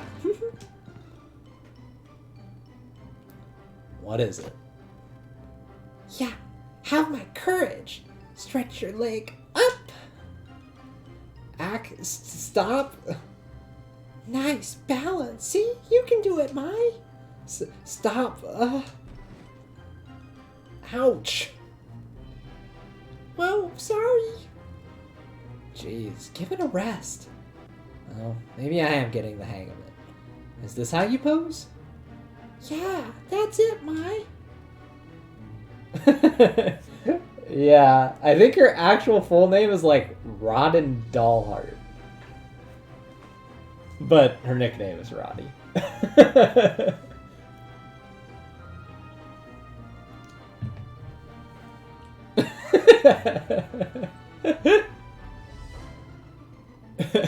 And nobody seems to question that being a weird name. I guess that's a normal occurrence, or people are just like, yeah, whatever, that's unique. There was a sparkle in Roddy's eyes as she saw me attempt the pose. Anyway, Roddy, about that monster, could you not tell anyone that I can see them too? I'd rather be discreet. Not even to my headmistress Midra? Yes, don't tell anyone. Keep it a secret. I see, Mai. This means you trust me. Don't get it twisted. Leave it to me. I won't tell anyone. This will be our little secret. Why is she blushing? Oh well, as long as she can keep a secret. I've been thinking. I wonder how Vina's doing. Started to realize that Roddy was someone I could trust. Maybe her good side would emerge now that she finally felt like she had a family. But the sight of Vina's corpse was burned into my brain. No way had I imagined it. Calling it nothing more than a hallucination would be crazy. I saw it clearly as I see now. It was real. And that enormous shadow, was it a ghost? Couldn't be. I think I'm getting mad. What's the matter, Mai? See a ghost or something? I had to do some snooping when Victoria approached me with me out of concern. I thought I'd ask her about the urban legend she mentioned.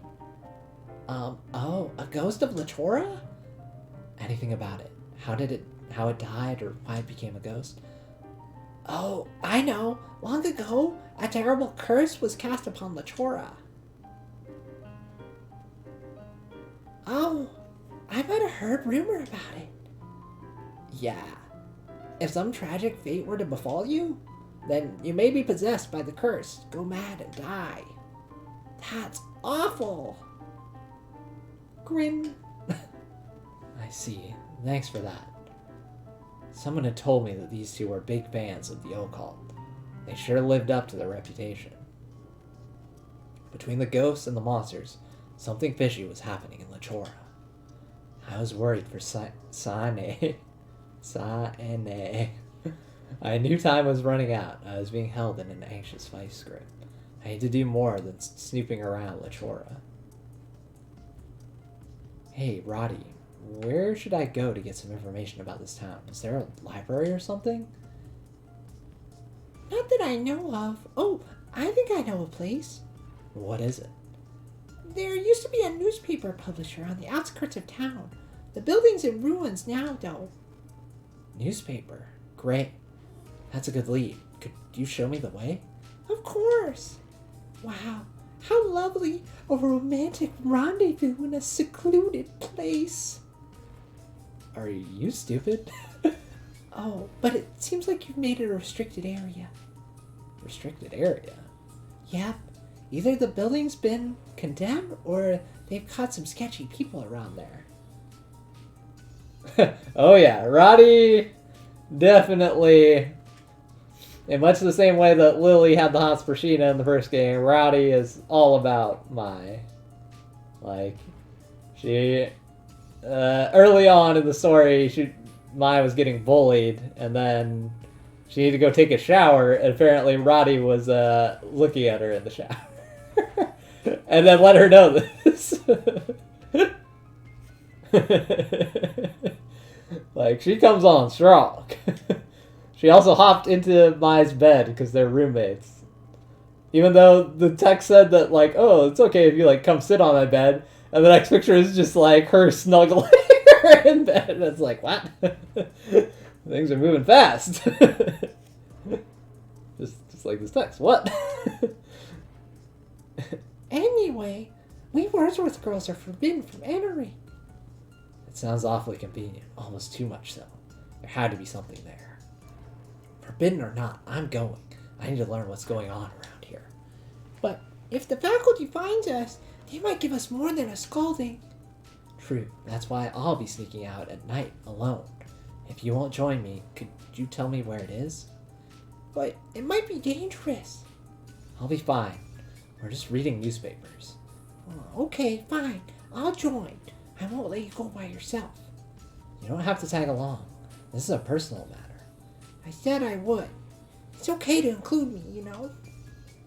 If you insist, then sure. In truth, I appreciate her offer. This place and its people were foreign to me. Having Roddy around staved off the discomfort.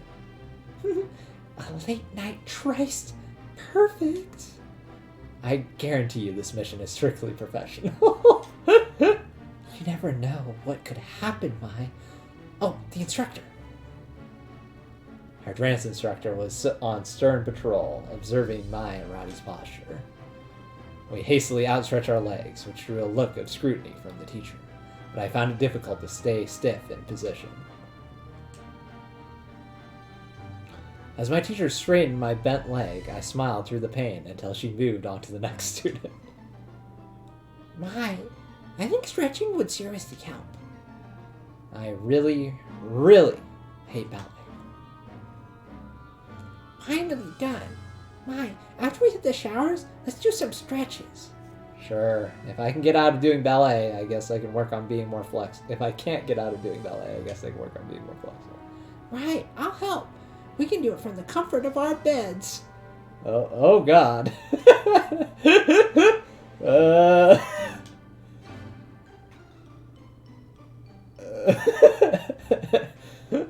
I'm starting to think you never think before you speak. Au contraire. I cannot speak French. Ah. A maid. It's Sheena. Standing in the corner of the locker room was the maid whom I encountered in the hallway holding a knife. Isn't that yours, Mai? Roddy pointed to me that the maid was clearly holding my skirt. What are you doing? That's mine. Oh God. What does Sheena's voice sound like? I feel like I gave Mai like the same voice. We're in trouble now. I'm sorry. I thought I would wash it. I'll just make Mai sound angrier, because she's basically always angry. I can do it myself. Don't touch my things without my permission. I yanked my skirt away from the maid. The situation puzzled me. What could she be up to? Pardon me. I didn't mean to offend. No, it does not look like a maid, but that is what the maids look like in this universe. Again, like, this is like a religious-ish orphanage, so I think the maids are all basically nuns. Yeah, they're like nun maids. And that is Sheena from the first game, although that's her human form. But I've definitely seen pictures of her when she's like halfway in between again, where she has like the little spider skirt again. So she will be back, I'm sure, as a playable character. Just what is she trying to pull? Seriously, she can wait in line for your skirt like the rest of us. What value does my skirt have? Tons! I suspect there's something perverse behind it. I'm so jealous. If only I could get a whiff of that skirt. What? Okay, Ratty. Don't know what's up with you and smelling things. Oh no. I panicked and checked my skirt's pocket. Thankfully, I found the USB safely inside. I like that we got the sound of her putting a skirt on, and then it's like, nope, still in this ballet outfit. But I guess maybe she's ruffling through the skirt she didn't put on. What a relief. Glad she didn't steal it. Hey, I recognize that. What is it? Obviously, it's the USB flash drive. I'm not following. Nothing special. Oh, what part of trust me don't you understand? I reminded myself that she never meant any harm, but the hesitation lingered. Okay, I'll give it some thought. Come on, let's change. Yeah, I'm right behind you. With a glimmer in her eye, Roddy hastily changed into new attire. Oh my god! There are so many people to talk to. I also don't like the game seem to be implying that what I choose to do here, although it doesn't seem like I really had a choice before, as far as like stuff disappearing, has something to do with the ending I'm getting. I might have to look up what the endings for this game are and how they function. Just in case it matters. Yeah, this is gonna be fun. I think I did have to voice these characters, but now I'm definitely gonna have to come up with a voice. Roddy!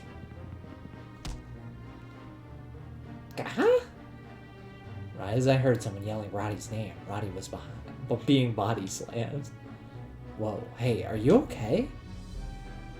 Yeah, I'm used to it, thanks. So, Marie, what do you want to do today? The girl was wrapped around Lottie's leg, was giggling happily as Roddy patted her head. Oh, is this your first time meeting her, Mai? This is Marie. She's the youngest one here. Go on, Marie. Say hello.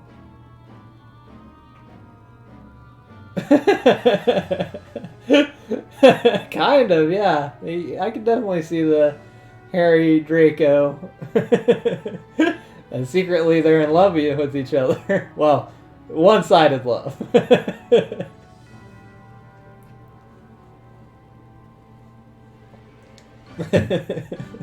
For now, at least.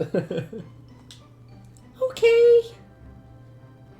Roddy tapped on the shoulder of Marie, who was now hiding behind her. The girl came running to me, but as soon as she saw me, she froze. I can't, Roddy. Uh-oh. I have a bad feeling about this. The girl's eyes started to fill with tears, and a voice that would inspire motherly feelings in anyone. She called for Roddy. Huh? What's the matter?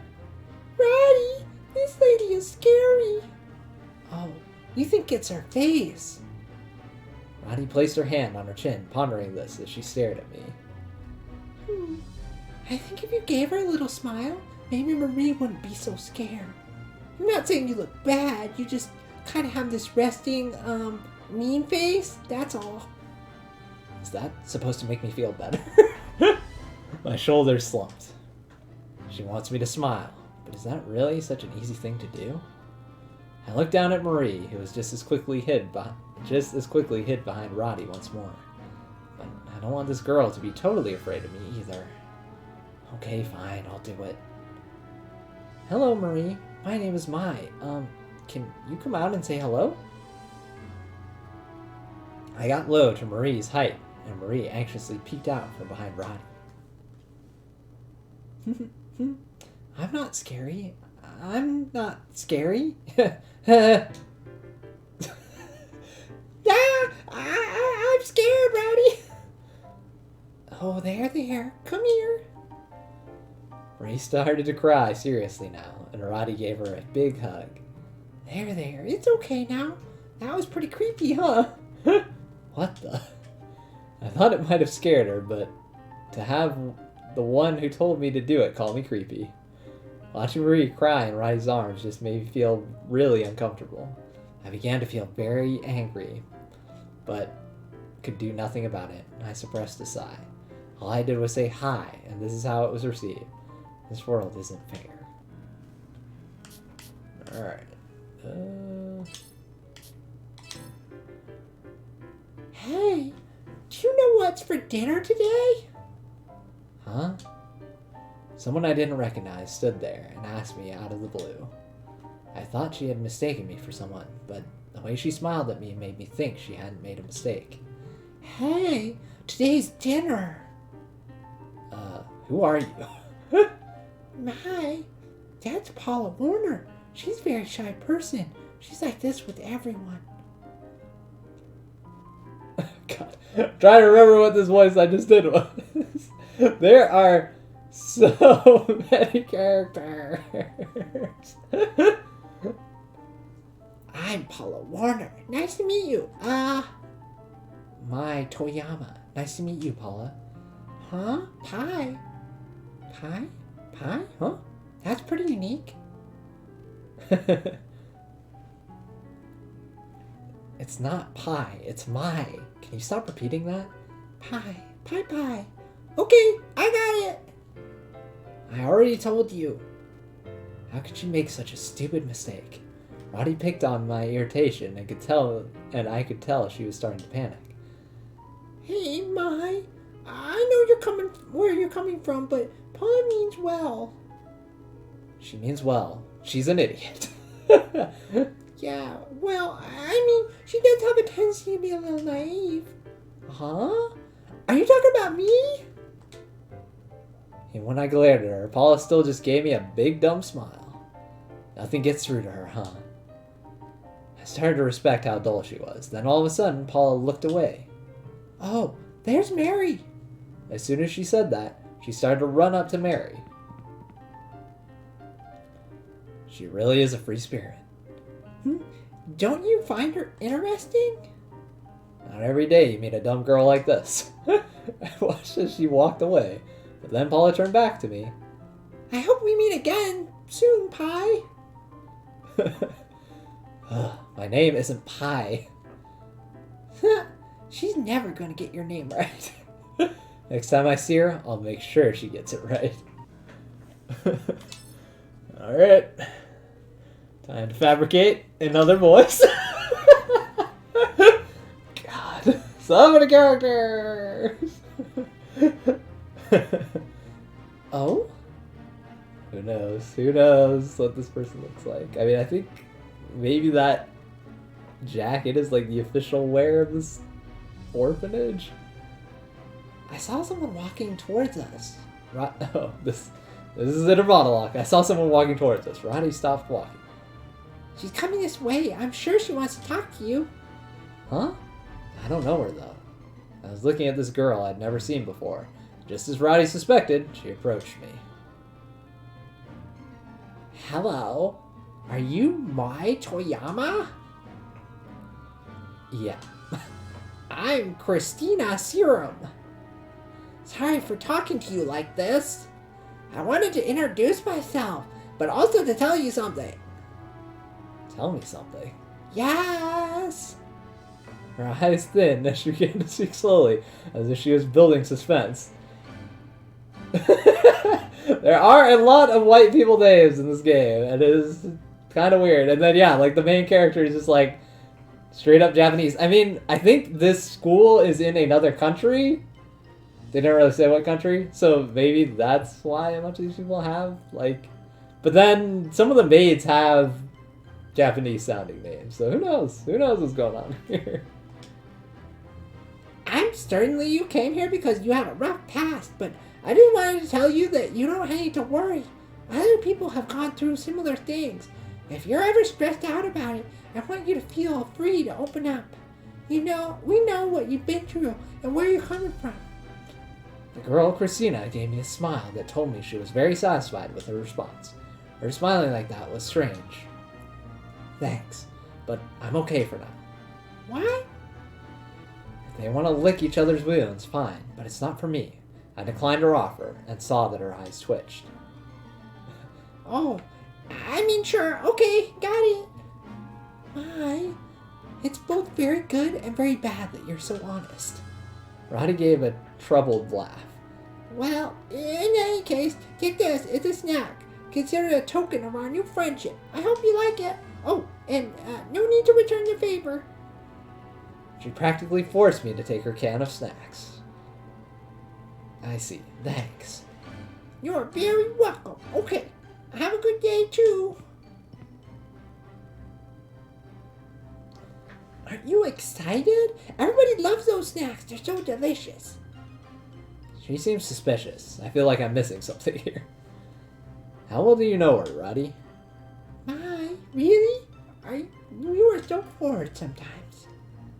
Roddy pondered for a moment, as if to choose her next words very carefully. Okay, yeah. She's not a bad girl, but she's definitely a character. We have a lot of those here. I guess you won't deny it. Roddy laughed while I sighed. Oh god. Okay, so these are like the girls who were like ganging up and yeah, I think it is like everybody wears it except Mai. she's not down with whatever's going on here. I mean, these two especially are Slytherin. They were definitely harassing the main character at the very beginning.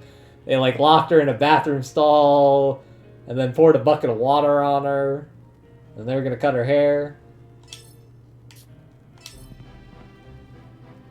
As I walked down the hall, I sensed someone following me. Roddy seemed to notice too and stopped walking. We turned around and saw a familiar face. Roddy? God, I don't know what I'm running out of voices. Roddy, Roddy turned around. A confused look on her face told me that she had no idea why she was being called upon. I don't even think I'm going to be able to keep all the voices straight. Like, it's going to be very hard to remember all these. There are a lot of characters. And they all have names and personalities. Yeah, the first game didn't have this big of a cast, even. Like, it was kind of... I mean, it had a big cast of playable characters, and then there were, like, the characters outside, but this game has, like, 1 million students, and then also adults. The girl approached Roddy and whispered into her ear. Okay, got it, Mai. Can you hold on a minute? Yeah, sure. Roddy seemed serious as the two of them walked towards the corner of the hall. I think that's the girl who was trying to bully me with Bina. Her name was Pick? I don't think she'd have the courage to pull something on Roddy alone, but I couldn't keep my eyes off of them. I could hear their voices a little bit as their words echoed through the hall. It's okay. If you feel guilty about it, don't. It's fine. Okay. I'm just so sorry. Why is she apologizing? I got myself staring at them as they finished their conversation. They started walking back to me. Sorry to make you wait, Mai. She'd like to have a word with you. Pig seemed to shrink as Roddy stood beside her, smiling. What does she want? I didn't forget what she did to me. I couldn't help but stare her down. Ja. Pig shrunk a little in front of me. After all she did before, now she's afraid of me? Pig's breathing even began to sound rushed. Pig, are you okay? Take a deep breath. Roddy's gently placed her hand on Pig's back. Pig didn't seem to acknowledge her question, quickly changing the subject. Sorry, can we try again another time? Of course. You seem a little pale. Maybe it's best if you go rest in your room. Thanks, Roddy. Before Pig walked away, she bowed to me. What was that about? So she feels okay to come up and talk to me like a normal person now? I can't just accept that. And just look at her, playing the victim. Yeah, you look annoyed. Well, of course I am. My, the thing is, Pig felt bad about what she did. She said that she needed to apologize to you. Is that right? Well, at least she knows that she did was bad. That was unexpected, but it really isn't a reason for me to be as nice to her as Roddy's being. I think she got a little surprised because your attitude seemed to change out of the blue. I don't think she means any harm. You don't think? Well, it's not like I was ever worried about that. Besides, if she's looking that unwell, I doubt she's actually trying to pull anything. That's a good point. Maybe her breaths were getting so short because she was so nervous. Goodness, Mai, you really are just radiating so much tension. It was electric, but not in the good sort of way. You were like some snarling electric eel. And this is coming from a girl who's been buzzing around me like a mosquito this whole time, huh? Mai, that's so mean of you.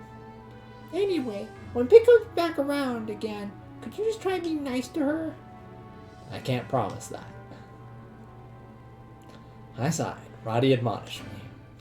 I wonder if there's anyone Roddy wouldn't be able to forgive, even if they apologized to her. Alright, and this is the other bully. Oh my, hold on. I'm going to go wash my hands. Do you want to come with me? I'm good. I'll wait here. Go on ahead. What? Let's go together. Just hurry up. I leaned against the wall, waiting for Roddy. I immediately sensed someone's eyes on me. I turned around to see Molly glaring at me. This is gonna be good. Glad Roddy's not here. She kept staring, which really started to bother me. I got in her face about it. What the hell do you want? Do you want to play with me in the bathroom again? Gah! I stared her down before sharing some words with her in a rather unfriendly tone. It made her turn from me and run. She can't even fight on her own, huh? I'd highly advise you quit acting like an idiot. I spat the words out at her and she stopped. It was only a brief moment before she literally ran away. Just making friends here. Hey, Mai, wasn't that Molly? Are you okay? Did she do something to you? No. She was being very quiet. It actually threw me off a little bit. I see. Okay, I'm glad nothing happened. Keep an eye out though, alright? Molly's been acting a little strange since Venus been gone. You gotta be careful about her, okay? Oh. I wonder if she's trying to round up some people to try and do something mean to me. Ronnie seemed worried, as she probably thinking about Molly might do, especially since she just ran off like that. It just makes me a bit nervous. Oh, but don't worry, I'm gonna pay even closer attention to you now, okay? I'll always be with you. When you eat, when you shower, even when you use the bathroom. We can sleep in the same bed tonight. No thanks, Roddy. You seem like even more of a problem than Molly. What? Let her come at me if that's what she wants. I'm sure I can finish whatever she might try and start. If she has the courage, then bring it on. Wait up, Mai. How can I protect you if you leave me behind? Alright, we're almost through this, and then I'm assuming it'll be like another night. It seems like the cycle of this game goes on. We got another voice. I was responding to Roddy, who was talking quite a bit when I noticed someone else's voice around us. I looked to my side and saw someone that I didn't recognize. Were you trying to talk to us? Sorry, I didn't notice. Roddy wouldn't stop yapping away. She seems very meek. Her low voice and quivering eyes told me she lacked confidence. She shook her head weakly and began to speak. It's okay. Anyway, do you have a moment? No. With people like this, the moment you get involved, you end up taking on more work than you want. I went with my gut. I just thought I'd be honest with her, but in an instant, she began to cry. Please? It won't be good if she makes a scene here. Okay, what is it? Can you come this way? She pointed nervously toward the end of the hallway. I looked back and saw Roddy was still yapping. I'm sure she wouldn't mind if I stepped away for a minute. Okay, hurried up. So what do you want? Do you have a crush on Victoria? What? I knew it. My jaw hit the floor. I was not expecting that question at all, but she mistook my non-answer as an affirmative one. No, I don't like her at all. But the other day you were giving her all sorts of hugs. She was implying that I had been the one initiating it, or that it was somehow mutual. I was upset. No, she hugged me without my consent. I didn't want it, nor did I appreciate it. Oh, really? I see. So you're not going for Victoria, huh? I'm so glad. She was in her own world. The girl began to smile. I was staring at this strange person in their abnormal state when I heard the familiar sound of Roddy stomping over. I found you, Mai! I was so worried! Oh, hi, Chitsuba! Didn't know you were here. Chitsuba? You didn't even introduce yourself yet? This is Chitsuba Ideen. Victoria's, special person. No wonder you asked that question. Question? Don't tell me you were asking if she was trying to take Victoria again. Special person. Just like I am, Roddy's special person. Whether I like it or not. I mean, yeah, I was worried. I get the impression that Chitsuba is asking this of just about everyone. But when you think about it, Victoria really just hugs anyone she wants to hug. I know you can't help who you fall in love with, but if that person for you is Victoria, I imagine it'll be challenging. It's also worrying that you just go up to anyone and everyone asks them what sort of thing, point blank. That's not what I did. Mai was, I know she was being close with Victoria.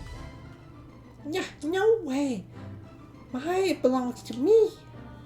Right, Mai? She hugged my arm and leered at me as if it was obviously true.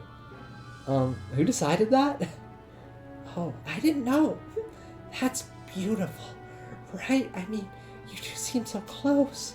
Just like Victoria and me. May you two find eternal happiness. Yeah, I'm glad you understand. This is all a misunderstanding. I had no time to deny it, and Chitsuba skipped away, blushing. Roddy seemed to be in a better mood. She held onto my arm as she continued, telling me her story. So, where did I leave off? Let me start from the beginning. Oh god. Oh god. Alright. Probably time for another crazy night.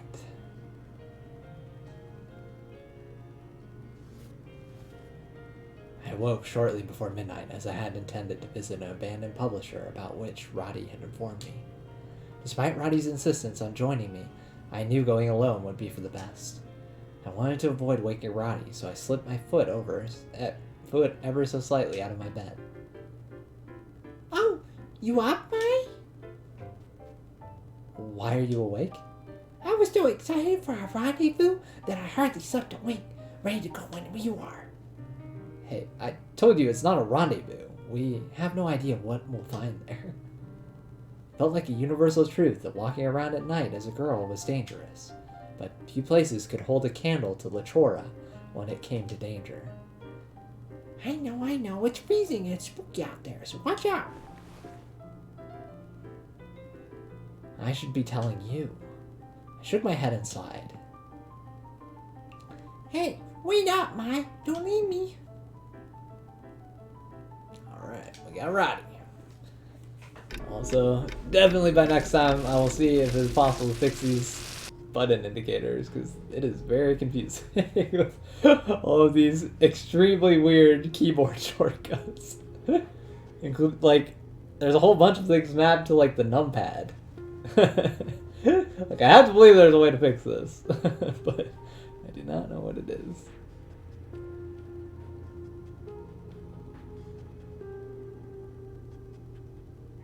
Super knockback.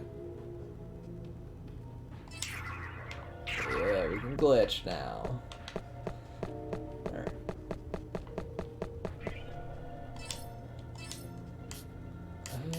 Okay. Oh, a save point. Oh, a save point. I also can't toggle run anymore. I have no idea where we're supposed to be going. It faced me this way, so I'll go this way first. Okay, this appears to be a dead end.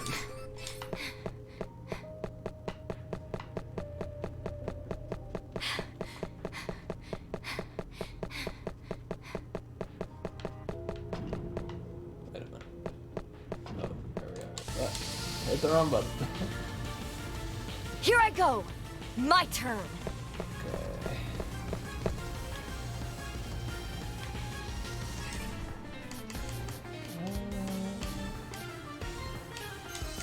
All right.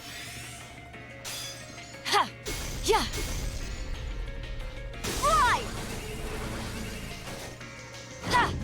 Leap.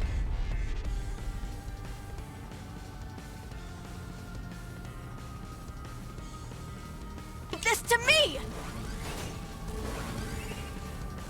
This is the end. I love how It's much my turn! these early enemies bounce around. It's pretty great. What? You have a gun? Excuse me? Like, what is even happening?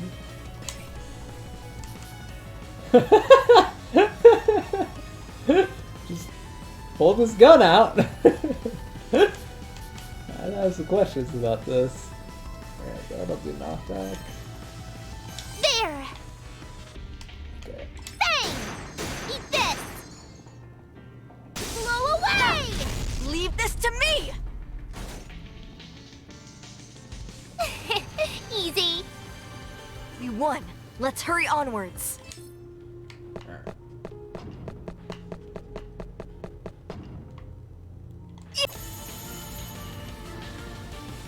We've gotten behind them. My turn. Alright. Try bouncing over there. All right. Shine! Yeah. These guys are getting very Here overkill. I go! Leave it to me! Here I go! I can use this. This is the Let's end. go!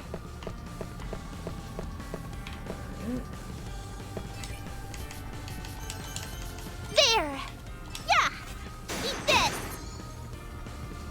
Get out of my way! Leave this to me! I feel something tingling!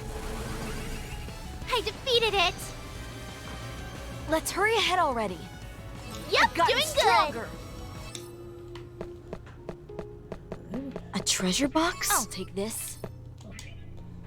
Equipment. Okay, I'll go with this.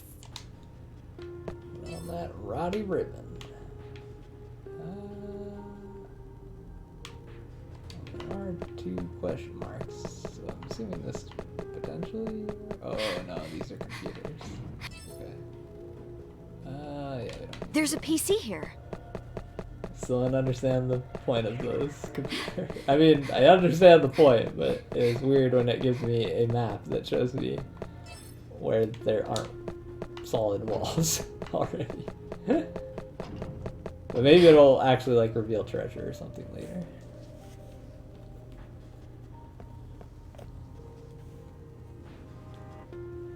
There's something nefarious going on here. Huh? Why? Look around you. Haven't you noticed that it's dead? I mean, it doesn't seem like people even live here. I was unsurprised that no one else had been wandering around the streets past midnight. But I could sense no life anywhere around us. Not even a house with lights on. It was like a collection of deserted dollhouses. You think there'd be someone awake, you know? Well, sleeping before midnight is a tradition in Latora. That's why it's quiet. It's custom. Custom? Yeah, that's how we've always done things. If sleeping before midnight is a custom, then what were the headmistress Midra and the maids doing up past midnight? I knew no one at Wordsworth could be trusted. All right, the old publisher is that way. And Roddy casually grabbed hold of my hand. Oh, you won't resist? I surrender. Yeah, at last, Mai and I have made strides. Have you listened to a word I've said? Sheesh, learn to let go sometimes. Not that your sass isn't cute. Me? Cute? Something's wrong with you. Mai, you're twisted. A twisted bad girl that's out past midnight. You and me both. Naughty girls gotta stick together. Okay, what have I told you about thinking before you speak? Come on, Mai, let's go. The publisher's close.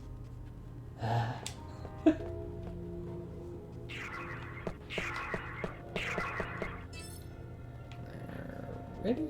Looks like we're in over that way. Looks like we can fight this guy. Now's our chance! I'll do this! Let's do... Alright! Disappear! Like this! Yeah! Right! Yeah! Here I go! I can use this! Yeah! Leave it to me! This is the I'll end! do my best!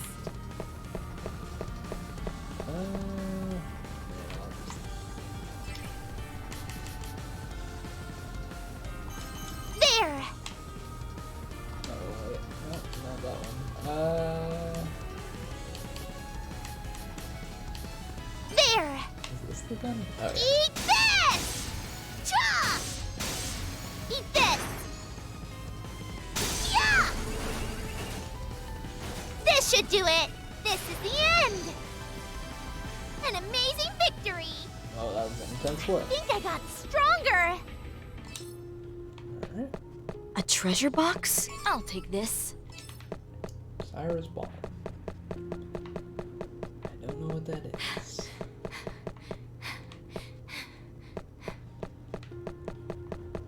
Oh, we haven't played this game before. This thing's creepy. It's like a Be careful! I'll doll do this! with butterfly wings. Look at this thing. Horrifying.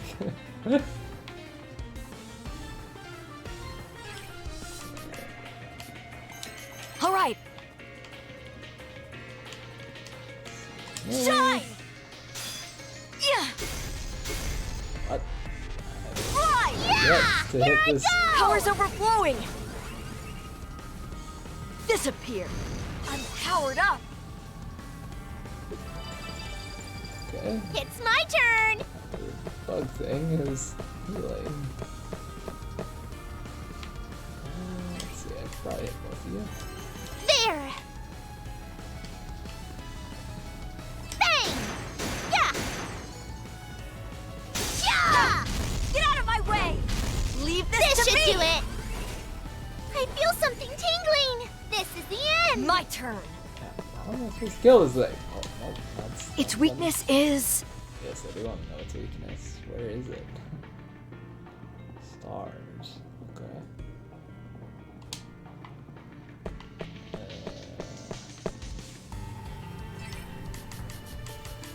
don't know if he has anything that's good against stars. She doesn't. All right. Yeah. Ha. I feel power Let's go. overflowing.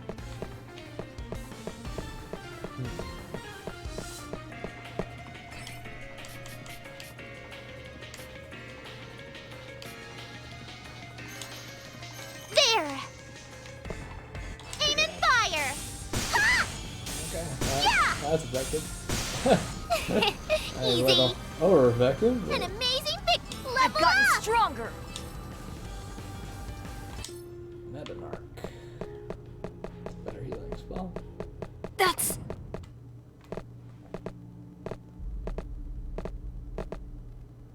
Whoa. My, that's... That thing, that was what attacked Vina. Yikes, it's walking this way, Mai. What should we do? I have a bad feeling about it. Roddy, we're escaping. Run. Dark shadows. Yeah, that is a ghost. It's captured by dark shadow. The game will be over. What? This thing just gives game overs? If they find you, run. Run, run, run, run, run, run, run, run, run, run, run, run, run. Alright. that's My, Looks like it's not following us. I wonder what that was. I don't know. Only that it's probably a good idea to run from it if we see it. Okay. I guess I'm just gonna go back here. Okay. Looks like we need to go this way. To this invisible wall.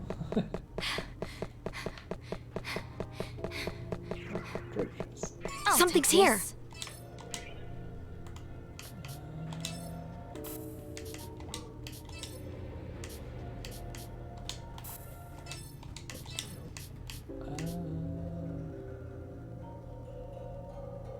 I'll use this. I wonder. How is it? Can I give this to you? Okay, Might I'll go be with good. this. At least that will buffer attack. Which is kind of piddly. I know we seem to see you from a lot further away in this game than the first one. That's Okay. There it is, Mai. You'd never think it was a newspaper headquarters back in the day. It was a dilapidated, a shell of its former glory. One could only surmise that it was a publisher from the broken printer, or parts littered around. Thankfully, despite it being a restricted area, the building seemed like it could hold us without collapsing. Hope you find what you came for. Let's go. Roddy, wait up. I saw something jump in the corner of my eye, so I pulled Roddy back as a reflex. Thanks, Mai. What is it? Is it an animal? Might be that monster. It resembled no animal I had ever seen. It was bizarre, misshapen, a monster. Right. Guess that explains why this place is restricted. What do we do, Mai? Should we run? We can't. Outrunning it is impossible. Stand your ground. Oh, okay, Mai. Here it comes. Yeah, I'm fine.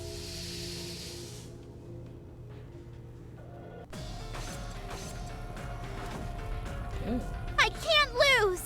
my turn. Standing Its above weakness this thing. is Yeah, these things don't hurt me, they just give me bonuses, so good. definitely not if I just step on them. Its weakness is What does this one do? Oh, SP recovery. Okay, cool. Honestly, Phew!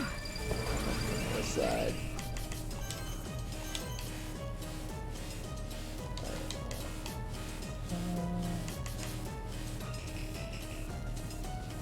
Sun. Its weakness is... What's its armor? What's it doing? No. So, music is what we wanna probably use. Alright! Yeah! Ha! Get Leave out it of to here! me! Yeah! Let's go!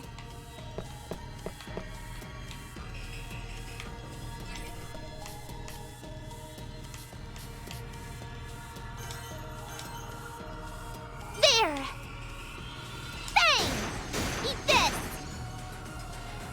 Yeah! Leave this to... Get out of my I way! feel something tingling! Ow! Here I go! Oh my god. I'm going. I think Mendenark can I use somebody else? Yeah. Use Mendenark. And then. Alright! Get better! Thanks! Yeah! Leave it to me! Yeah! Power's overflowing! I feel power I'll do my overflowing! best! Okay.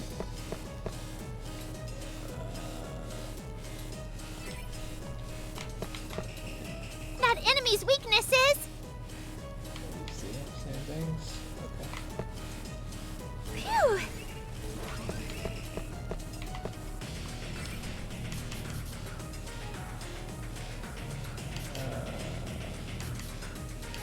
There it is. There! Eat this! Yeah! Yeah! Here I go!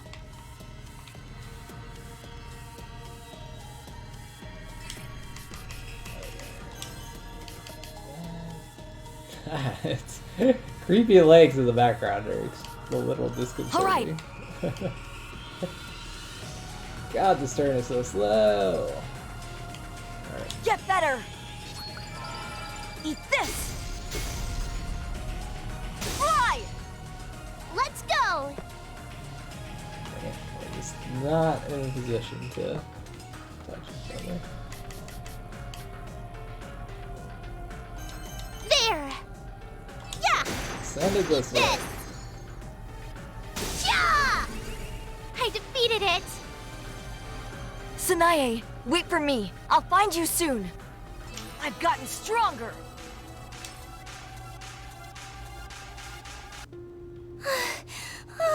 You made it! Yeah, it was a close call. But we did it. Hey, you have one too? The friendly monster? Whoa! This is the first I've seen it! Do you think it's friendly? The red gangly instinct circled Roddy, then vanished. It disappeared.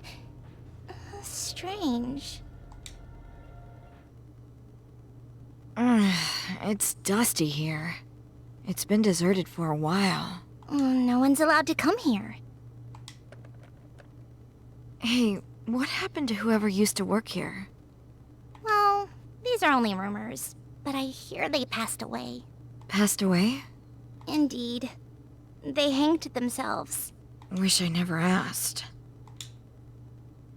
My curiosity about the building's former tenant intensified. The interior decor of the room was antiquated. Chairs, desks, cabinets, lighting fixtures, windows, all from an age gone by. How old is this stuff? Certainly old-fashioned. Maybe these documents can point us in the right direction. Using dark magic. Floor design.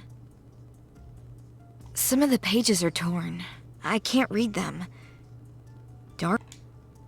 My! There's an article here. It's hard to tell when this article was written. since it's been cut out from the original source. My gaze shifted around the room until I spotted a printed list that sat upon a stack of old newspapers.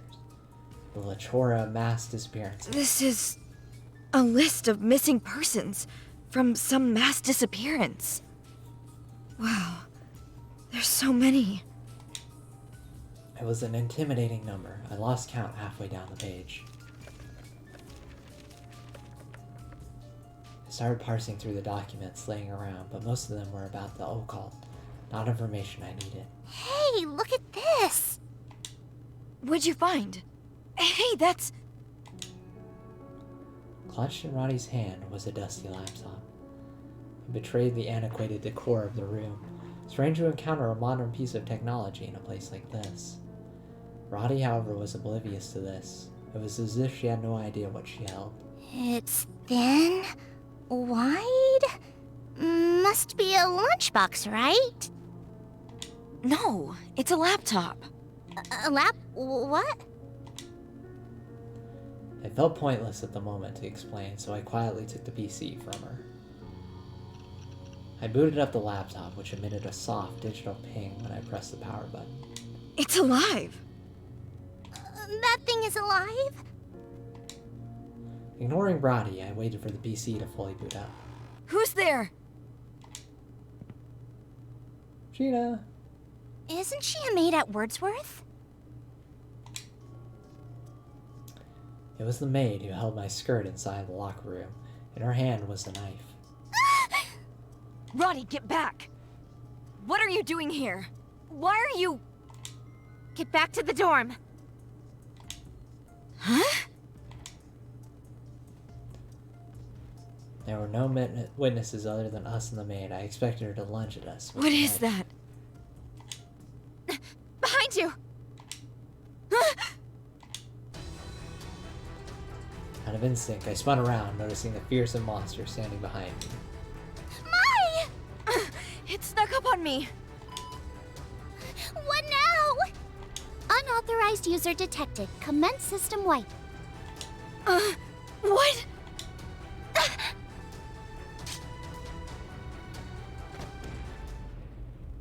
The listing of missing persons was wiped from the drive, and there was a big flash which knocked me and the maid back. I landed squarely on my back. When my eyes adjusted after the flash faded, I saw that the monster was gone. Ouch! What was that? Why would the laptop... What were you thinking? That was close. Roddy, are you hurt? No, I'm fine. What a lovely photograph. Are you serious? That's no photo. As I shook Roddy back to her senses, the maid rushed over to shut the laptop. Who could she be? You're the new maid who just started working at Wordsworth, right? Sheena. Ninomiya. What's that? A bomb? Looks like there's some relics of the old war around here. Like mines or explosives.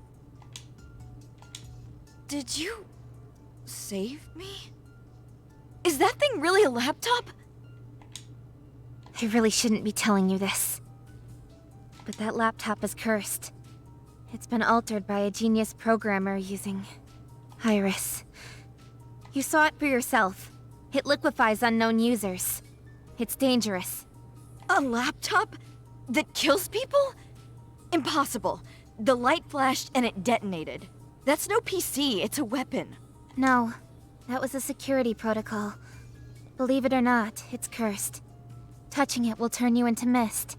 I never thought I'd find it here. It's unsafe, so I'll take it. It was practically speaking gibberish. Curses aren't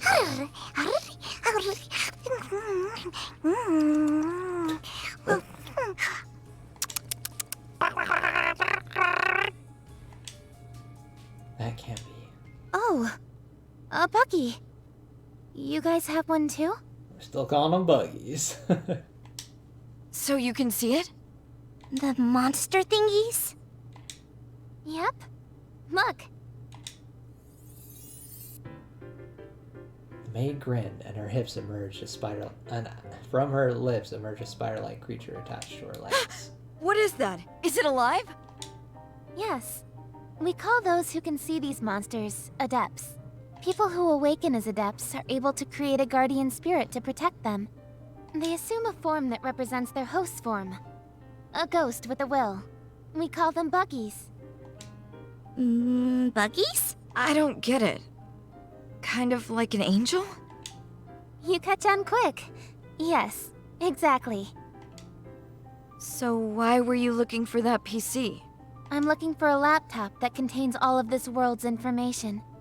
But people who open it don't live to see it. Under normal circumstances, I'd dismiss her explanation.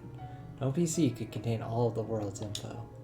But nothing going on here could be classified as normal. PC? Roddy, do you live under a rock? By now, every person on the planet has a PC. Sure, but I've never seen one before. Oh, well, whatever. Hey, do you think it could help me find my little sister? If it works as rumored, then probably.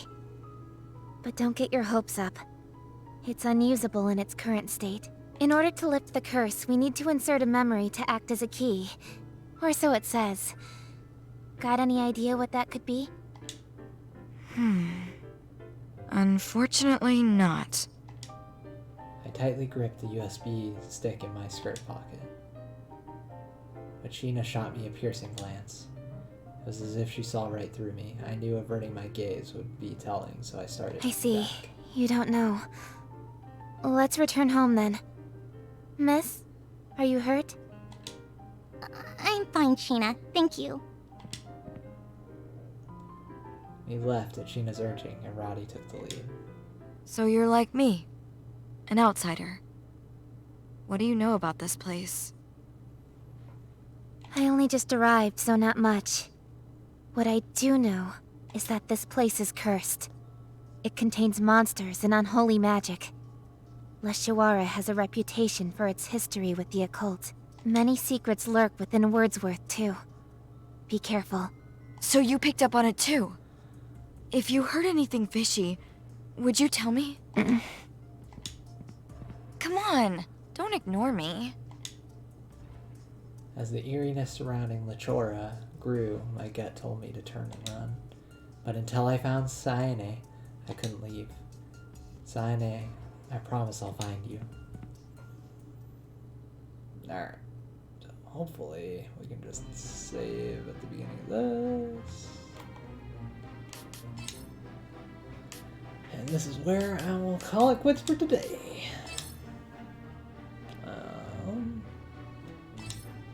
The next stream will be Monday night at 5:30 p.m. and we'll keep going in this game. I'll have to keep trying to keep all of these characters that I have to voice in mind, because there are so many. But until then, I hope you have a great weekend, and I will see you guys around.